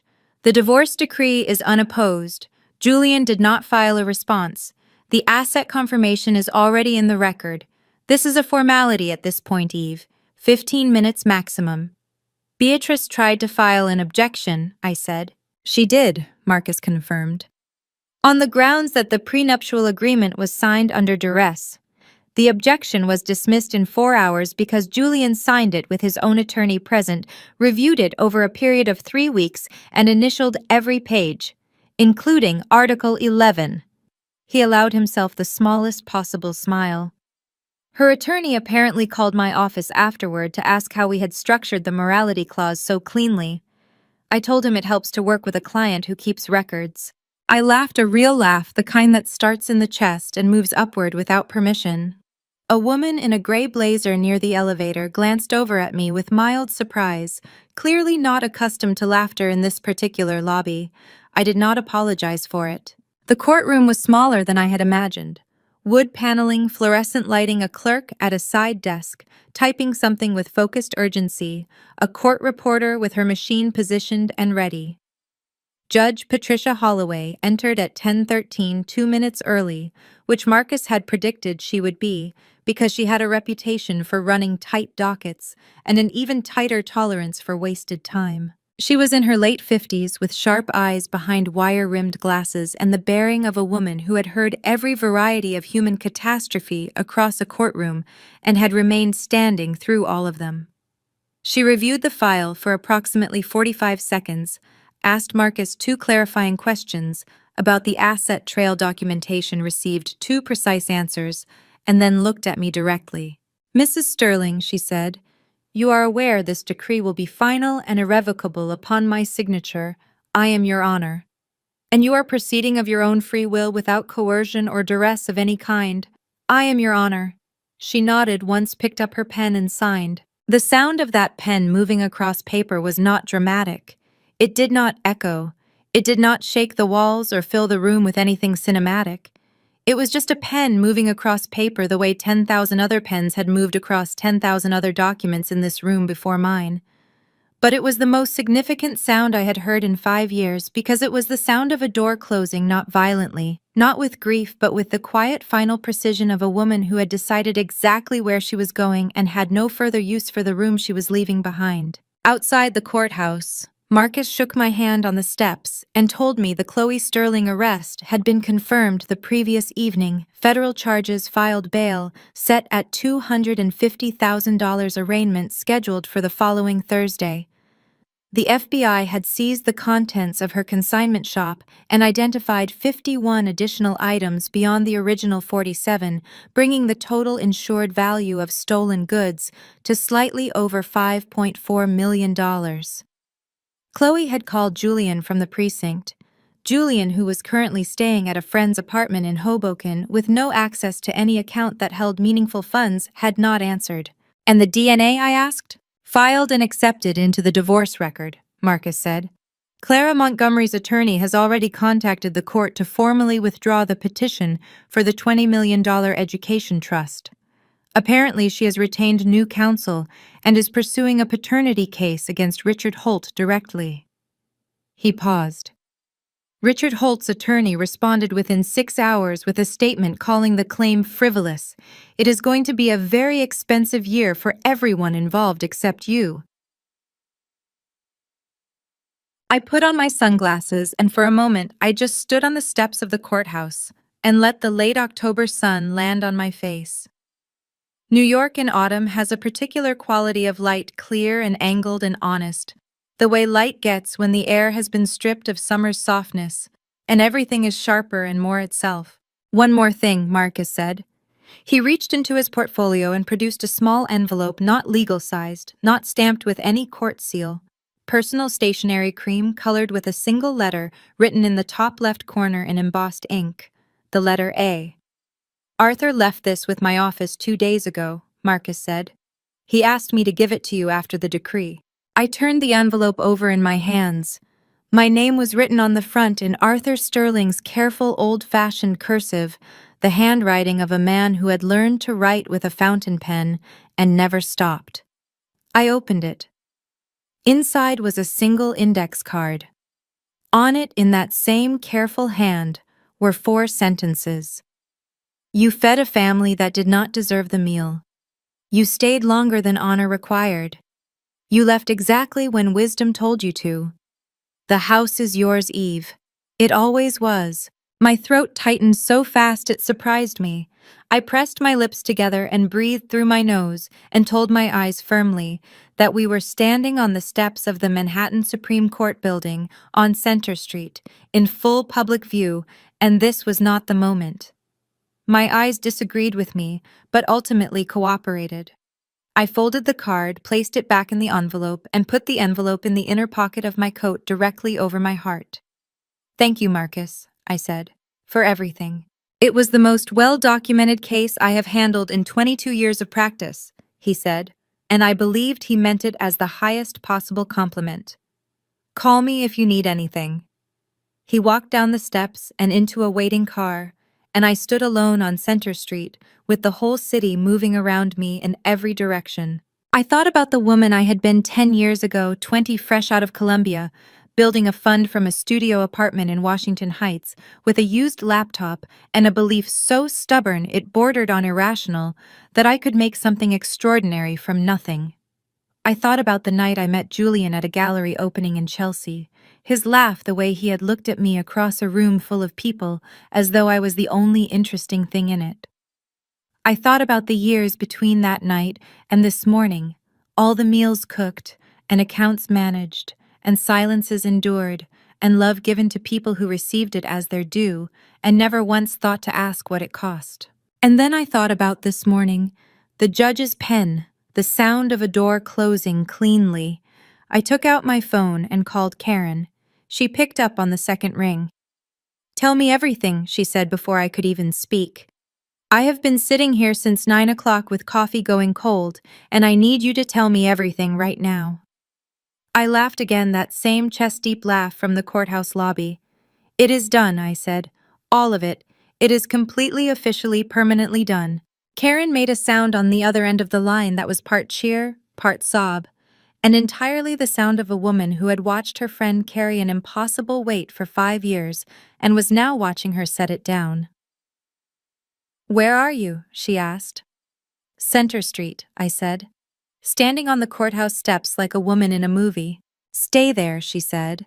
I am getting in a cab right now. We are going to the most expensive restaurant in Manhattan, and you are ordering whatever you want. And I am going to sit across from you and watch you be free, and it is going to be the best lunch I have ever had in my life. I smiled so wide my face hurt. I will be here, I said. I put my phone in my pocket and looked up at the New York sky, pale blue, cloudless.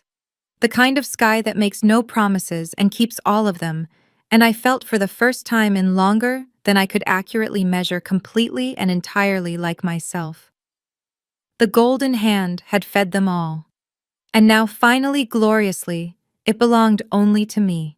Standing in the silence of my penthouse, I look back at 10 years of my youth and simply want to tell you, don't be like me. Do not use your tolerance to nurture traitors. I once thought I could use love to reform greed, but the costliest lesson I learned is that when faced with family betrayal, silence is nothing short of suicide. For the first time, I wondered if God was testing my patience. But no. As the family betrayal repeated itself, I understood that I had to act. This family revenge is not about blind hatred. It is a necessary purification. For the second time, I thank God for granting me the wisdom to turn the pain of family betrayal into my sharpest weapon. Never let yourself fall into the same trap I did. Always keep a way out and a cold heart. For the third time, I entrust God to bear witness to justice, because after every successful family revenge, the most precious thing gained is not money but freedom. Remember, the ultimate family revenge is simply living a brilliant life without them. What do you think about the way Evelyn dealt with these betrayals? Please leave your comments below.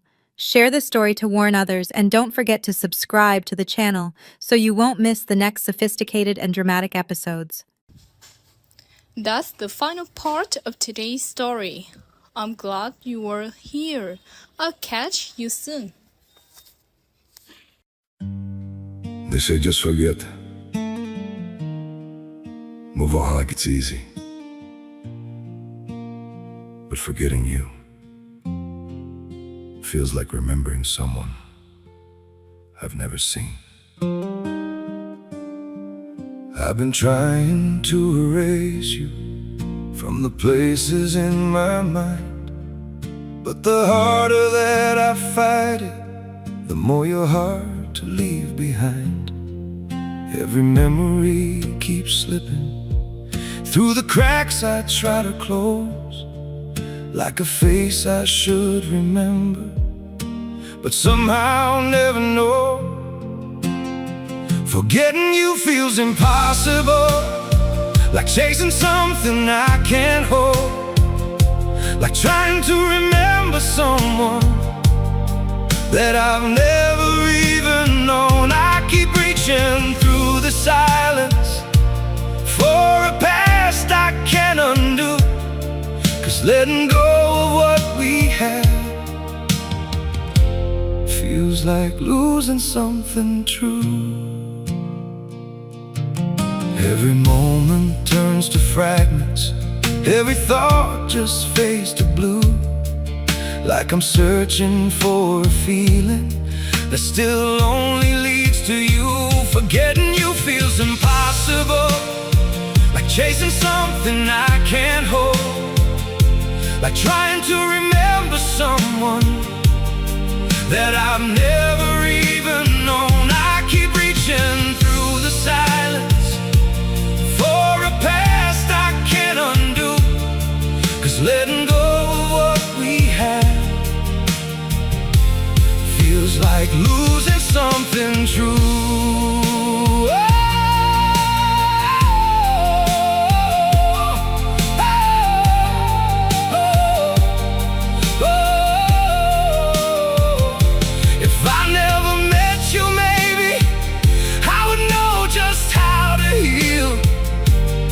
But now every empty moment still reminds me what is real. Forgetting you feels impossible, like chasing something I can't hold, like trying to remember someone that I've never even known. I keep reaching through the silence for a past I can't undo, 'cause letting go of what we had feels like losing something true.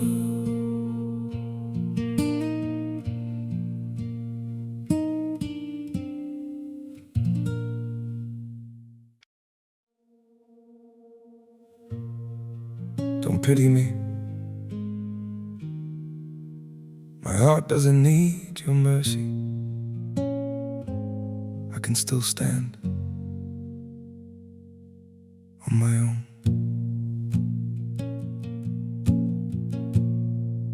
I was broken by your leaving, fell deeper than I thought I would, but pain has taught me how to heal now and survive what once I couldn't. You don't have to look back sadly, don't reach out with guilty hands. What you shattered made me stronger. Now I rise where I once collapsed. My heart doesn't need your pity, not another empty sign. I've got enough strength left within me to rebuild this life of mine. My feet are steady through the sorrow. I can stand through all the pain. You don't have to save me, darling. I'll learn to breathe again. I once begged for your affection. Now I've learned my worth in scars. And the man you left in pieces found his own way through the dark. My heart doesn't need your pity, not another empty sign. I've got enough strength left within me to rebuild this life of mine. My feet are steady through the sorrow. I can stand through all the pain. You don't have to save me, darling. I'll learn to breathe again.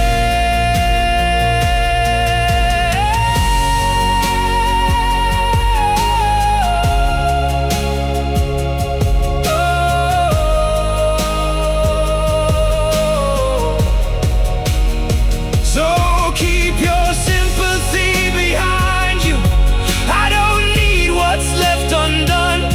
Sometimes losing who once broke you is how healing has begun.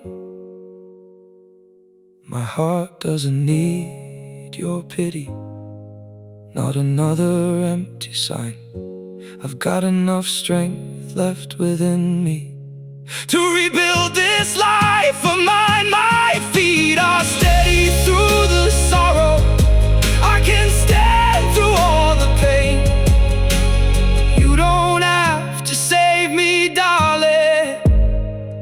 I'll rise alone again.